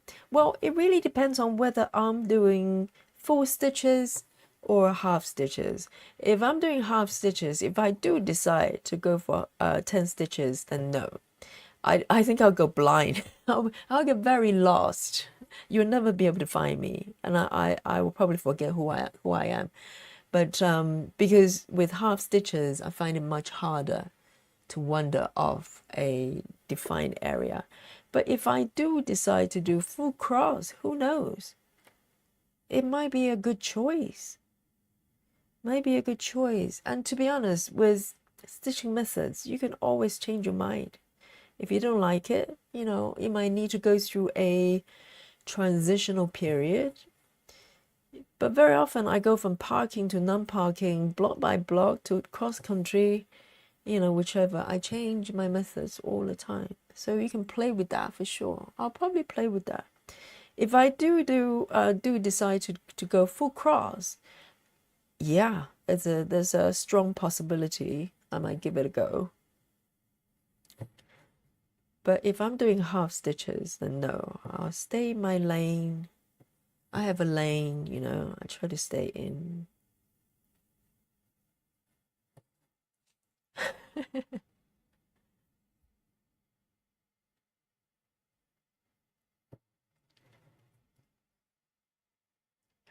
Oh, Sarah now says, you actually inspire me to slow down a bit because Sarah is just so fast. I mean, you know, it's like you think I'm Arnold Schwarzenegger of the stitching world, breaking hoops. Sarah is there stitching like a fiend, but she has trouble slowing down everyone. Because of Yogi, she's slowing down a little bit. Instead of 2,000 stitches, she does 1,000, everyone. I know. I know. It's very difficult to slow down, isn't it? I'm very good at that. I'm very good at that. Watch and learn if you want to do slow stitching. Watch this stream. You will get there one day. Oh, Sarah says, I stitch about 8 hours a day. How? I think 3 hours is kind of my sweet spot.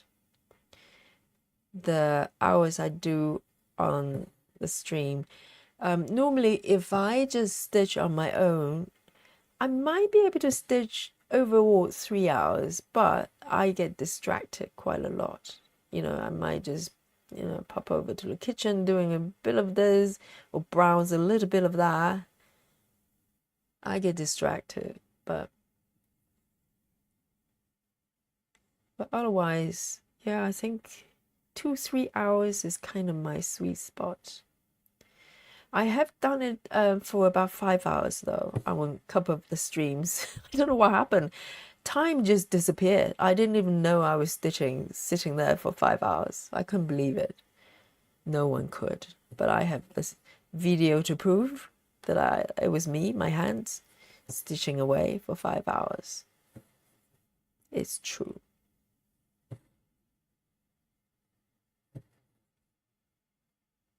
Sarah, watch and learn, okay?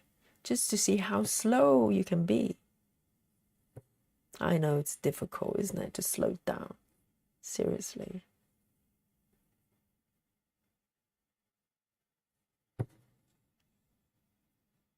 Heather, hello, Heather. Heather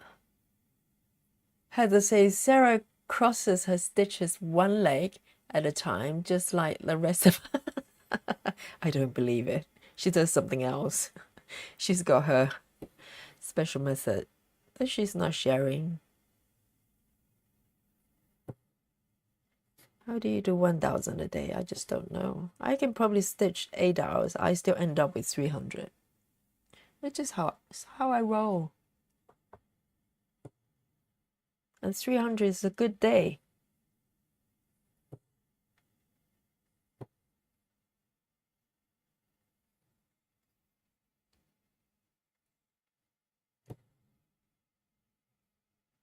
I know, Sarah. What a terrible problem to have, right? I'm just too fast. And I learned from Yogi that I can actually stitch a little bit slower. What a revelation.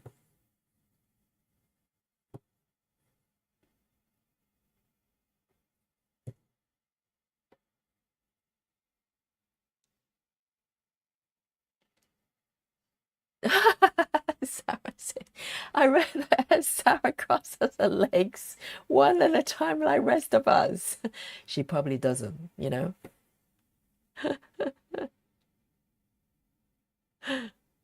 She probably does both in her unique ways.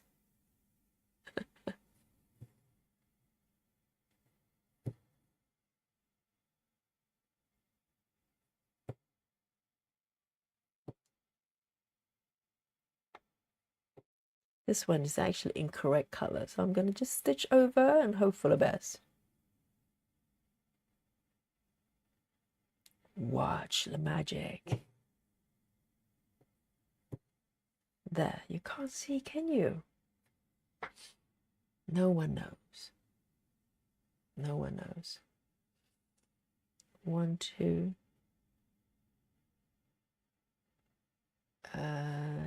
Here. Let me find my way. 1, 2, 3. 1, 2, 3 here. Got a little bit of threads left.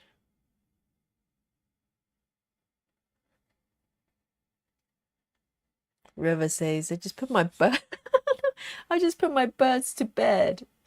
Well, I don't know about the US, but birds over here means something else as well. So she says, I just put my birds to bed and it's time for my evening walk. Very nice. So I'll be going now. Good night, everyone. So say night-night to River. Have a lovely walk. And I'll catch you again very soon. And I hope the birds are having a sweet dream.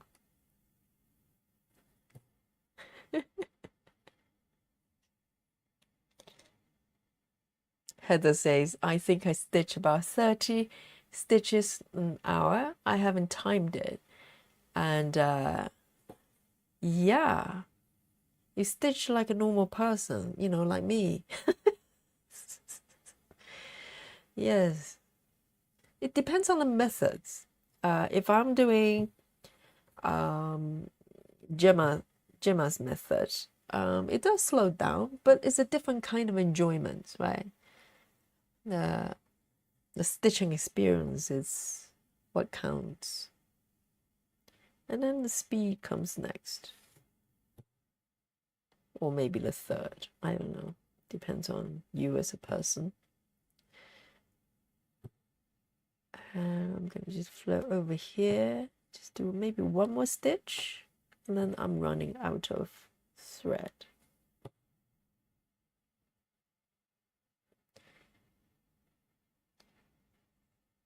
So in general, most types of cross country is, you know, by default faster. But some days I don't feel like doing that.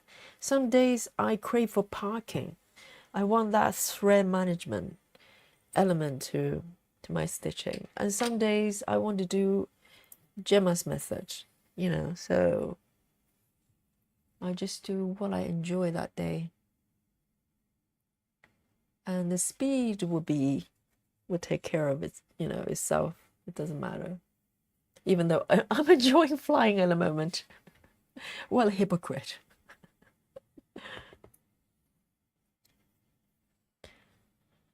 And River says, what?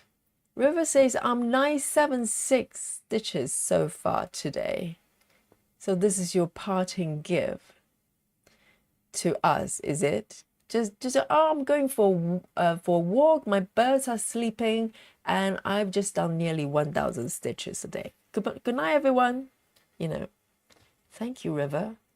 I get it. I get it. It's like that, is it? So, no pressure, Sarah. Okay.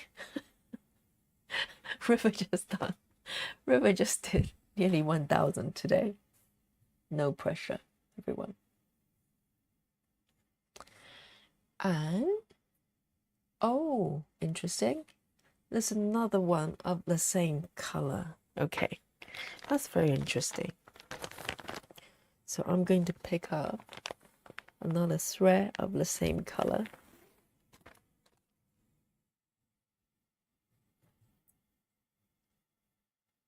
Not That's very interesting.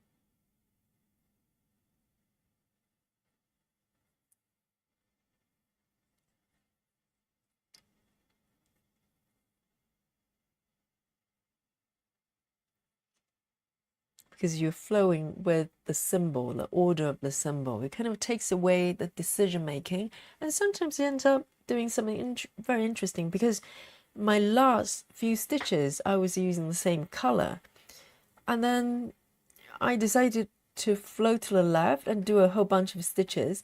When I come back for the next symbol, it's still the same color. So that's interesting. It wouldn't happen if you do color completion within a certain area, but because it's determined solely by the order of the symbols, you have to obey, and that makes it interesting.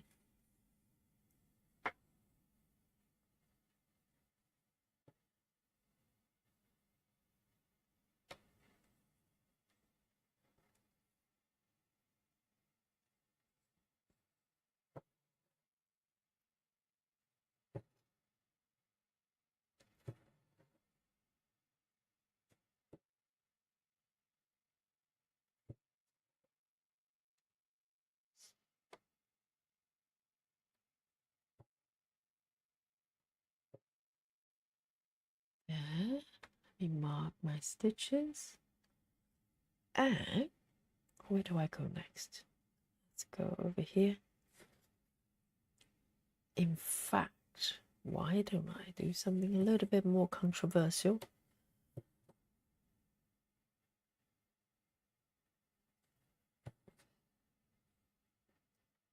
Why don't I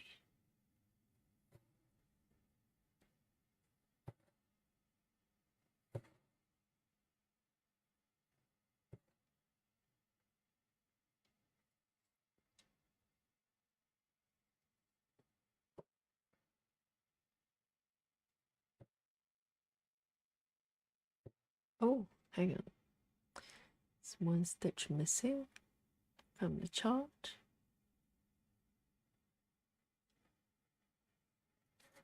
So, I'm gonna stitch that one.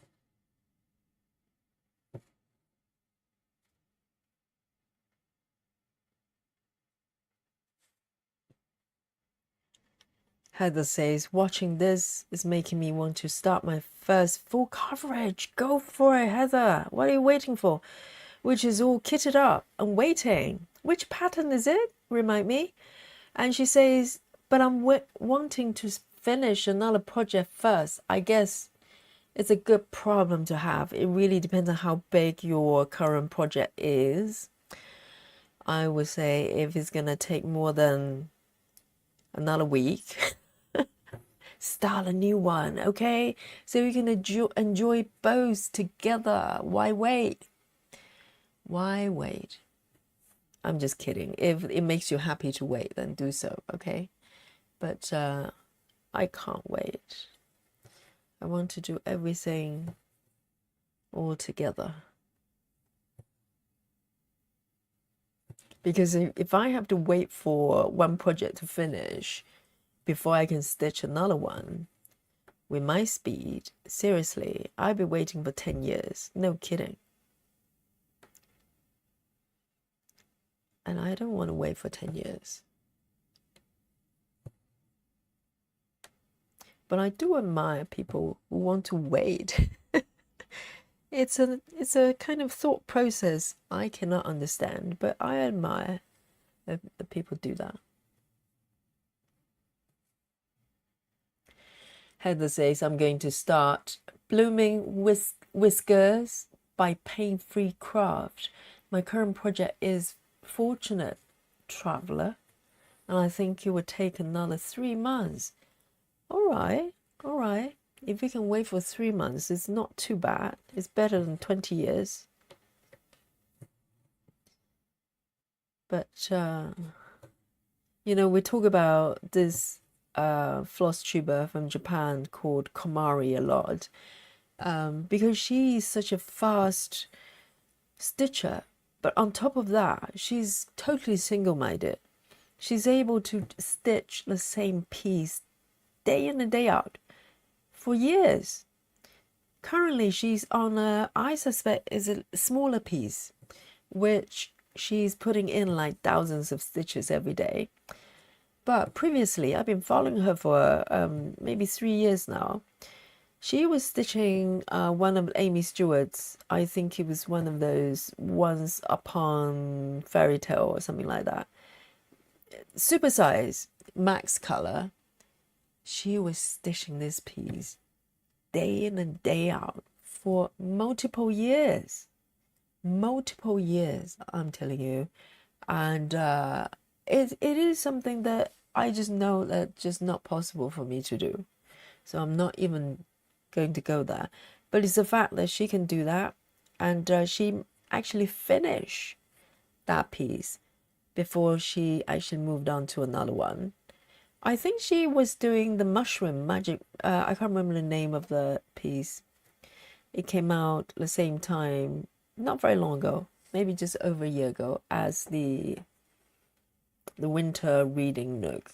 Both of them came out at the same time. I fell in love with the other one, but she went for the kind of psychedelic magic mushroom piece. I can't remember what it's called.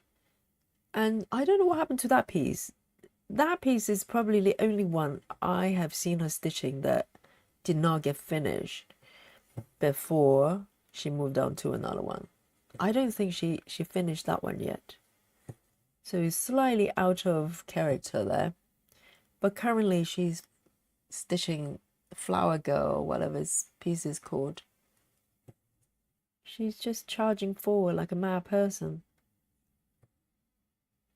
You know, in a good way.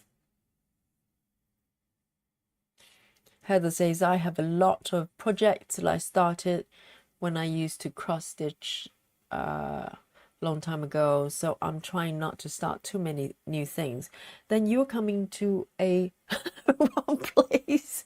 This place is full of temptation, Heather. Are you sure? Are you sure this is where you should be? Because if you look at everywhere, all the stitches here. No, I'm kidding. If you can stay single-minded, then that is fantastic. You know, sometimes it might be, you know, really enjoyable to just dive straight in and just, you know, emerge in the single piece for what it is. And then, you know, once it's done and completed, you move on to the next one. That's beautiful. I know I can't do that, so.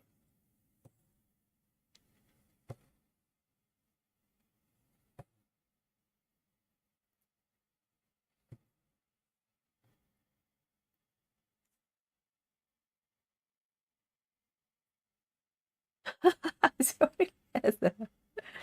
Yes, we are the proxies for the inner desire for you to want to move on to different pieces.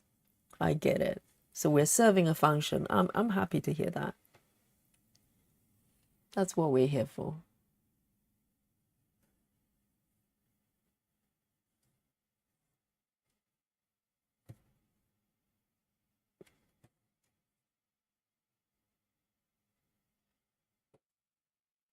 And let me just move over here. 2 more stitches, and then maybe I'll end it.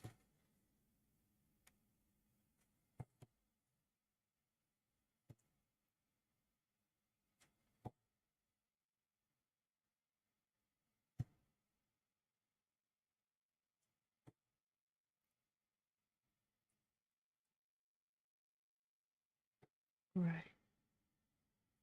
Let's do a little tuck in here.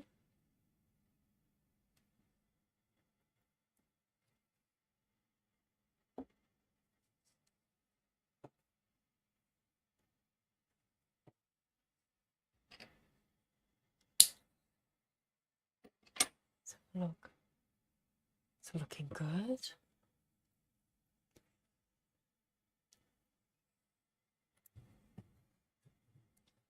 Let me have a sip of my drink. Have some water.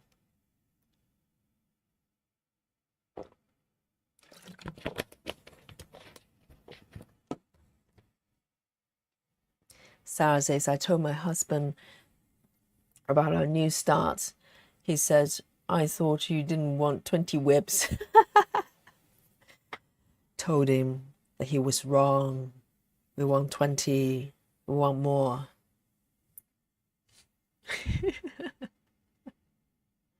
Well, I like the fact that he's talking lingo, you know, like webs and stuff. You know, if you mention that to a normal person outside this circle, they can look at you like, what? What did you just say?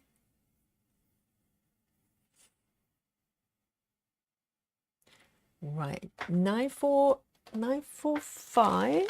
945. 945. One of these beautiful beige colors.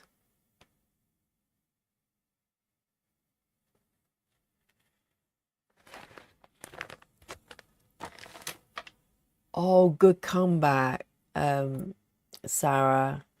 Sarah says, I told him I only have 10 or 12. Exactly. Be precise. You know, don't let him get away with it. You don't have 20, you know? Who has 20 whips? That'd be crazy, wouldn't it?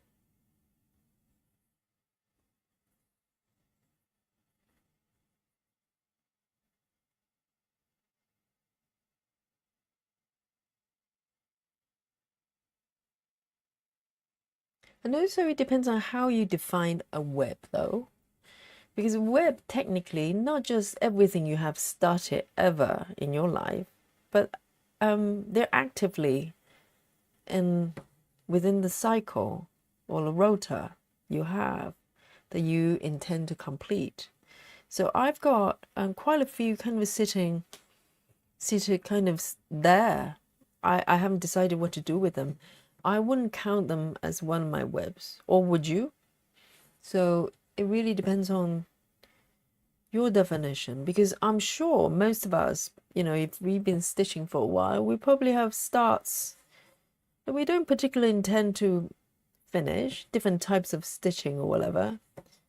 That technically is not really a web, you know. They're just something that you worked on before and you haven't finished, which I have tons. But who knows? I might gradually bring them into this cycle, the active pieces.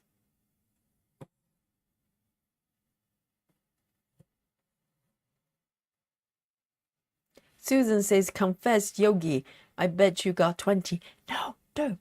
Please, keep it quiet, okay? Who has 20? That would be crazy. They're like mad person. Mad people that have 20 whips. Of course not. No, don't. Yes, I do. But don't tell anybody, okay? I already have cats.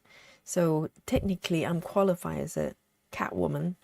And now I have 20 whips. I'm firmly falling into that mad woman category, okay? Let's not tell anyone. Susan, keep it quiet.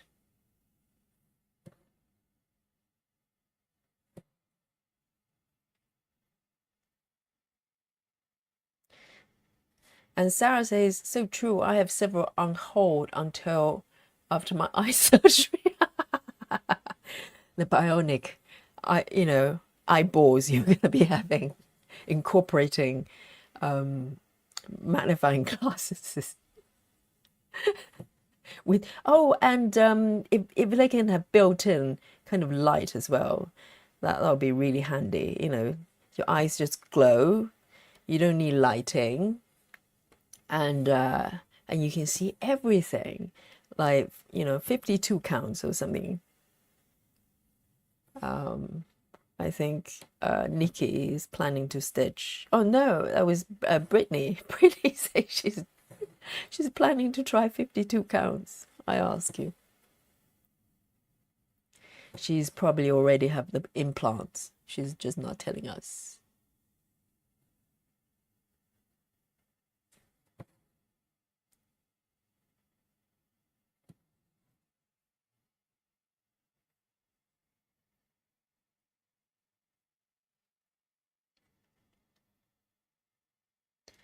And Heather says, I have 2 active webs. Oh, single digit. How rare.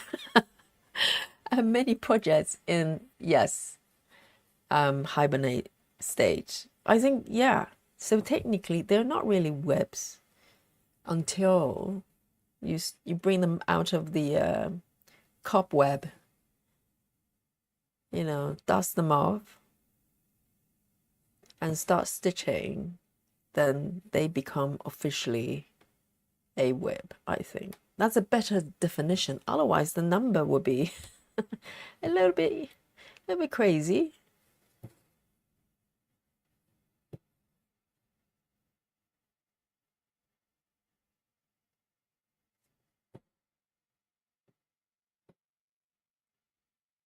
Oh, Susan says, I am Yogi. I'm a serious starter. Hey, you and me both.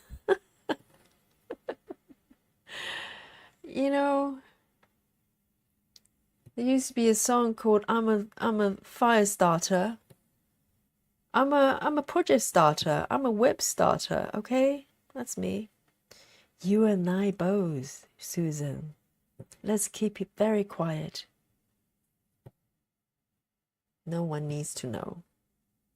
We just secretly pull out a piece at a time. Ta-da! Here's another one, just one of my webs, no biggie. But the thing is, all these pieces I'm stitching, every single piece I love. There isn't one I feel obligated to stitch or out of guilt because I bought it. No, I'm just so in love with every single piece. Just love them all. Love them all.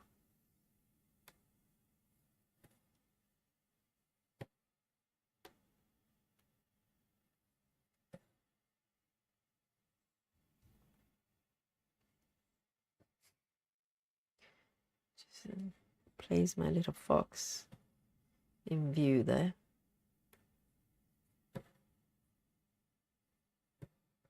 Maybe over there. There's a cute little fox. Down here. Yes, Susan. That's our cunning plan. Just keep it quiet, okay?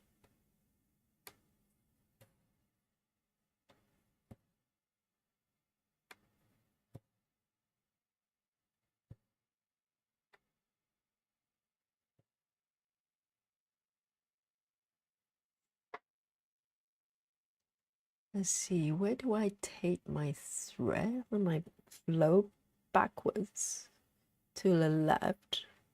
Why not? I've only got a tiny bit of thread left. Just a few more stitches with this color.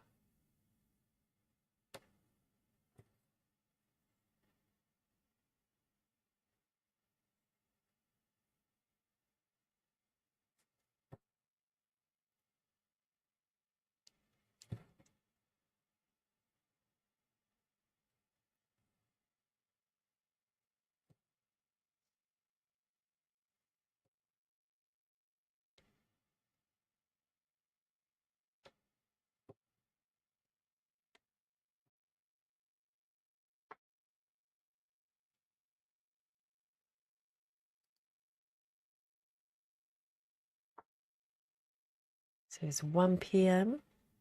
in the UK. I think I'll keep going till 1:30 and see what I will be with my stitch counts. Ooh, it's looking very exciting.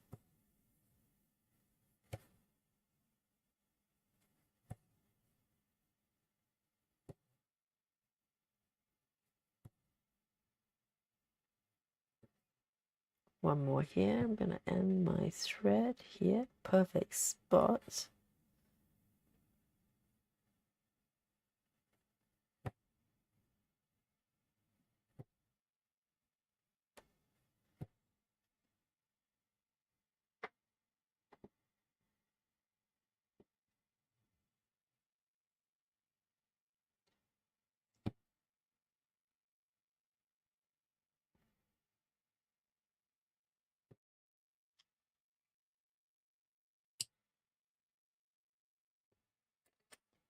Right. See what's waiting for me next.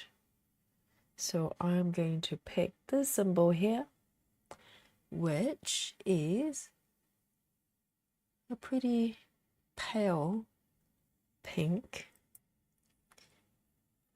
819. There you go, almost white. It's got a really light tint of pinkness to it. I've got one threaded already.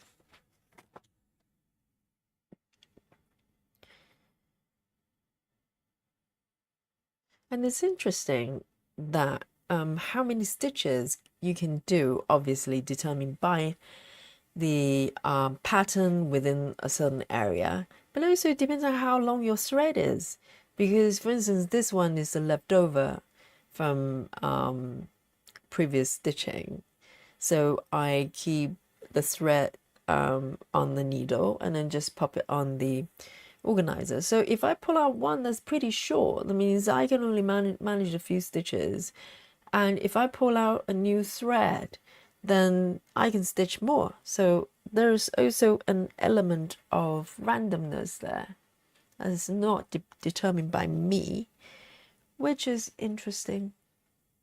I like that. Leave it to randomness and fate.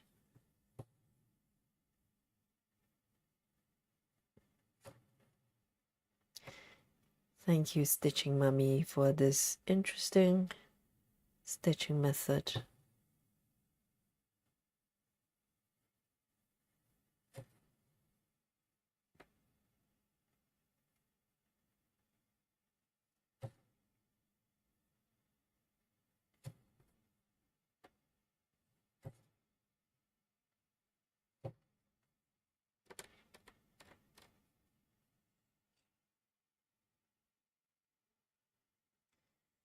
And I'm going to do 3 stitches here.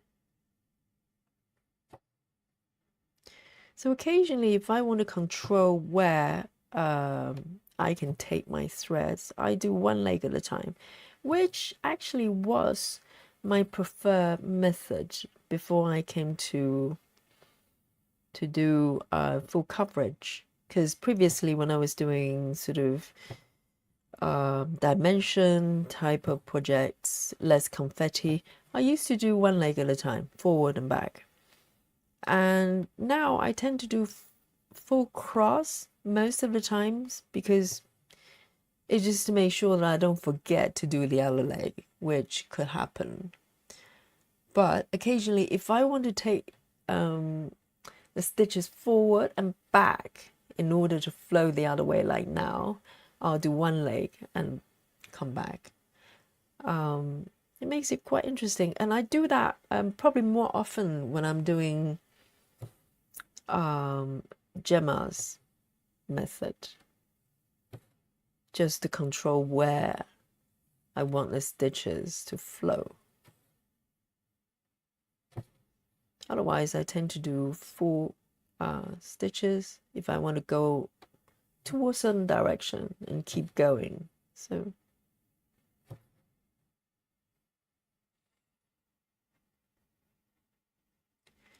in this case, so this block, about 8 stitches into it is the end of the page. So I'll come to a hard stop there.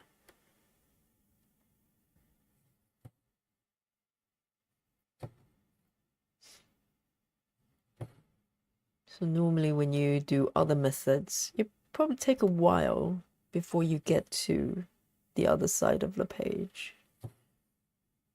But I'm running into it. Just the first session. 1, 2, 3, 4. 2 more.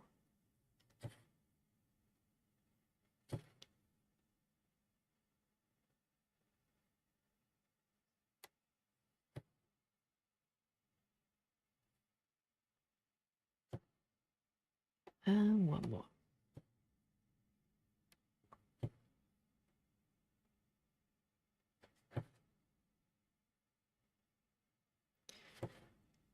And the stitch here is literally the last stitch on the right side.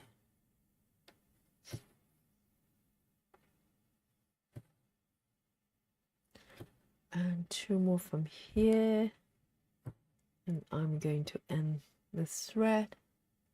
Let me double check.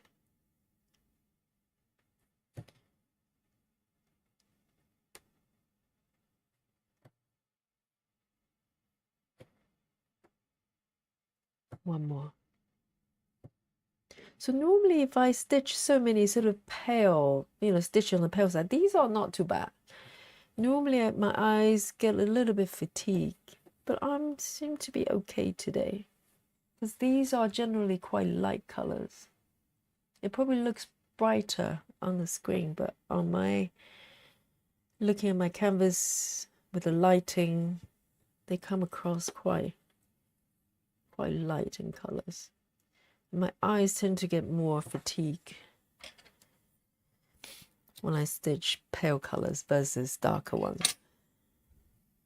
So far so good. And I'm going to mark these ones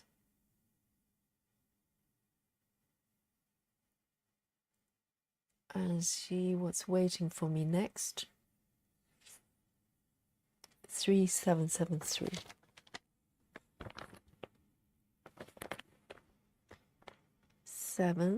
773. I've got one threaded already. So this one's slightly darker. I'll give my eyes a little bit of rest.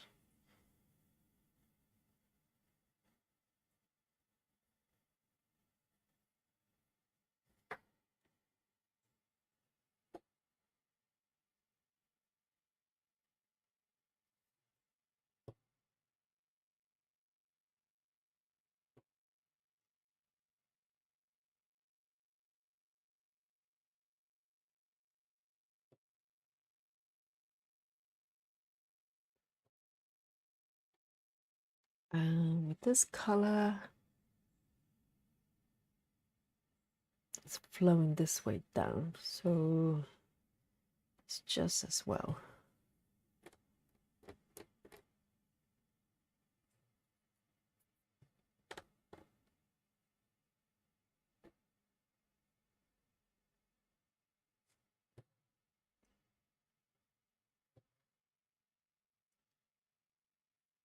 One, two,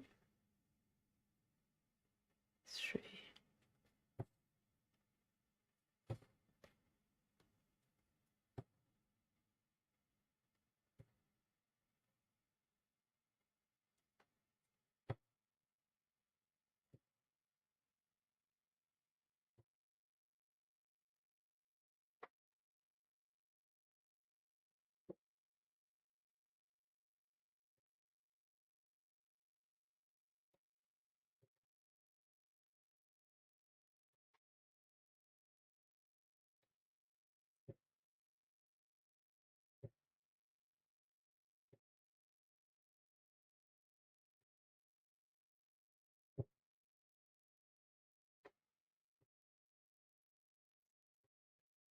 Oh, I think I'll be able to manage with that leftover.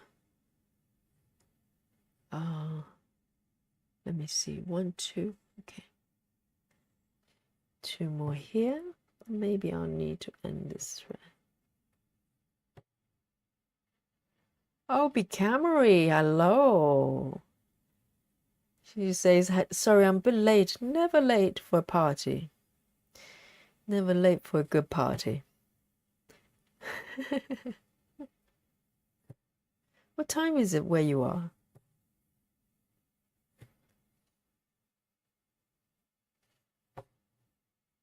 Let me see. Let me end this.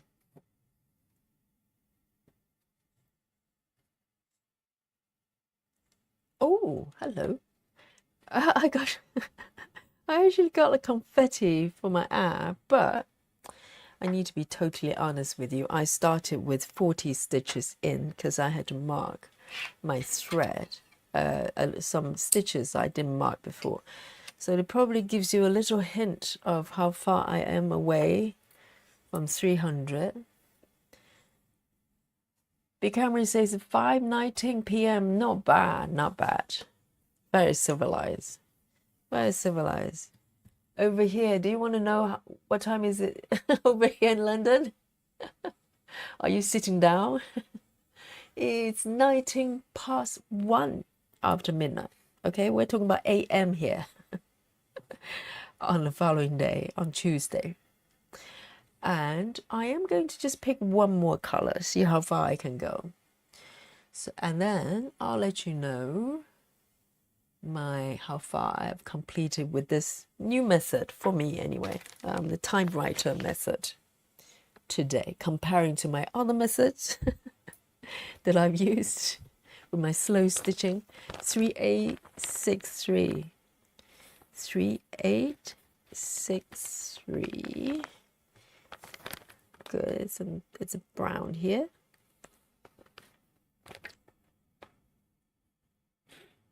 I know, becoming one of my midnight stitching, you know, like a mad person.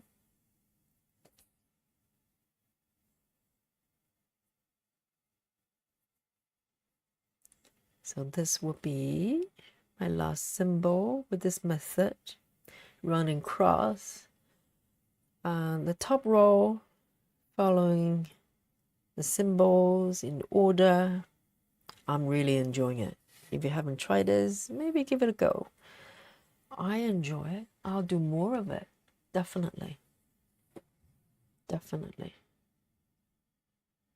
Oh, Becomry asked, what is this method? It's called typewriter. Have you ever seen a typewriter, darling? And you, guys, if you don't know, Becomry is 19, okay? So I have to check. Just in case she goes, what? What writer? It's typewriter. And so you type one row at a time, but you're not stitching one row at a time. You're actually following the symbol one row at a time. So you pick the highest and upper left symbol and then do mini cross country. Just flow whichever direction you want. So I've been running around with my stitches in no particular direction. Yes, Sarah asked, neighbors wonder what you're doing with lights still on. Yes, very good point. I have my curtains tightly shut. And luckily, the window that's facing me right now is actually facing toward my patio. So very good point. I do make a point of making sure the curtain is in. But technically, they shouldn't be able to see my lights unless they're just looking out a window past midnight, which is very suspicious. Why would you do that? But otherwise, the lighting shouldn't affect my neighbors, luckily. Right, 3863.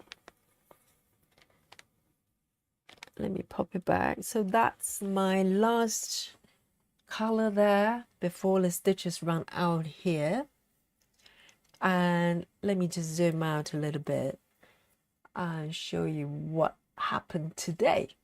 So today I'm working for the first time, trying out the typewriter method pioneered by Stitching Mummy. She's a floss tuber. If you don't know, then look up her website, not website, the channel. She's got tutorial as well. But from my understanding, you follow the top upper left symbol and follow one symbol at a time, running through one row at a time from top to bottom. And you can define your stopping point. So I'm using my page break as a stopping point. You can technically define any blocks, I guess, and also maybe run through an entire project if you want to do that. But I'm doing one page at a time to see how it goes, and so far I'm really enjoying it. So I started from a few stitches here. There are a few stitches here, maybe 20-30 stitches there, and then start picking one symbol at a time. Just allow the fate to decide which color I do next. And once I pick a symbol, I float downwards, sideways, back, no rules. At least not the way I stitched today. And this is the area I've completed. It looks pretty good. So the question would be how many stitches I've put in today. Well, I'm showing you a full mock-up of this piece. This one, I keep showing people this one. This is the design. It's called Hat Shop. The Hat Shop. Really sort of unassuming name, but it's a beautiful, beautiful picture. And you can see the little hat shop at the bottom right there, along with maybe a restaurant here, and on the left is a painting shop. It's a whimsical, beautiful piece as usual. And so let me show you my app. Unveil the stitch count today. So I'm using not Pattern Keeper, I'm using Markup RXP here. So technically, I have met my target, which is 300, but I started with about 39 stitches marked, okay? So there you go. So technically 300, but oh, it's past midnight, so it's got different count, but I think I'm doing probably about 260 stitches tonight, which is not bad at all.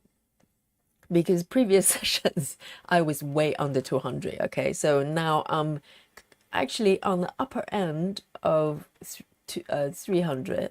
Well, not upper end, the over 300, closer to 300, and the completion very, very close to 5%. I'm very pleased. So I'm slowly easing it. I'm really enjoying this method. I might just keep going, you know, and it's faster, and also it's really enjoyable to kind of have the anticipation of not knowing what the next symbol is. So it's fun. It's fun. I'm really enjoying it. And yeah, Sarah, now you're a fast yogi. I love this one. I wouldn't go that far, Sarah, but thank you. So with that, it's about just 3 minutes, well, 27 past 1 o'clock actually, a.m., mind you. So I am going to sign out and maybe get some sleep. And I hope you enjoy your day wherever you are. And if you have been stitching along, I hope you enjoyed it and enjoy the chat. And if you're watching playback, I hope you enjoyed it too. And come on live to chat with me whenever you can, have an opportunity. And Yogi's going to sign out from Peaceful London. Night night, everyone. I'll see you in the next stream. Have a great day wherever you are. Enjoy your Monday. Nighty night. Night night. Night night, everyone. Night night, become Ray. You're late, but you know, you're here. That's most important. Nighty night.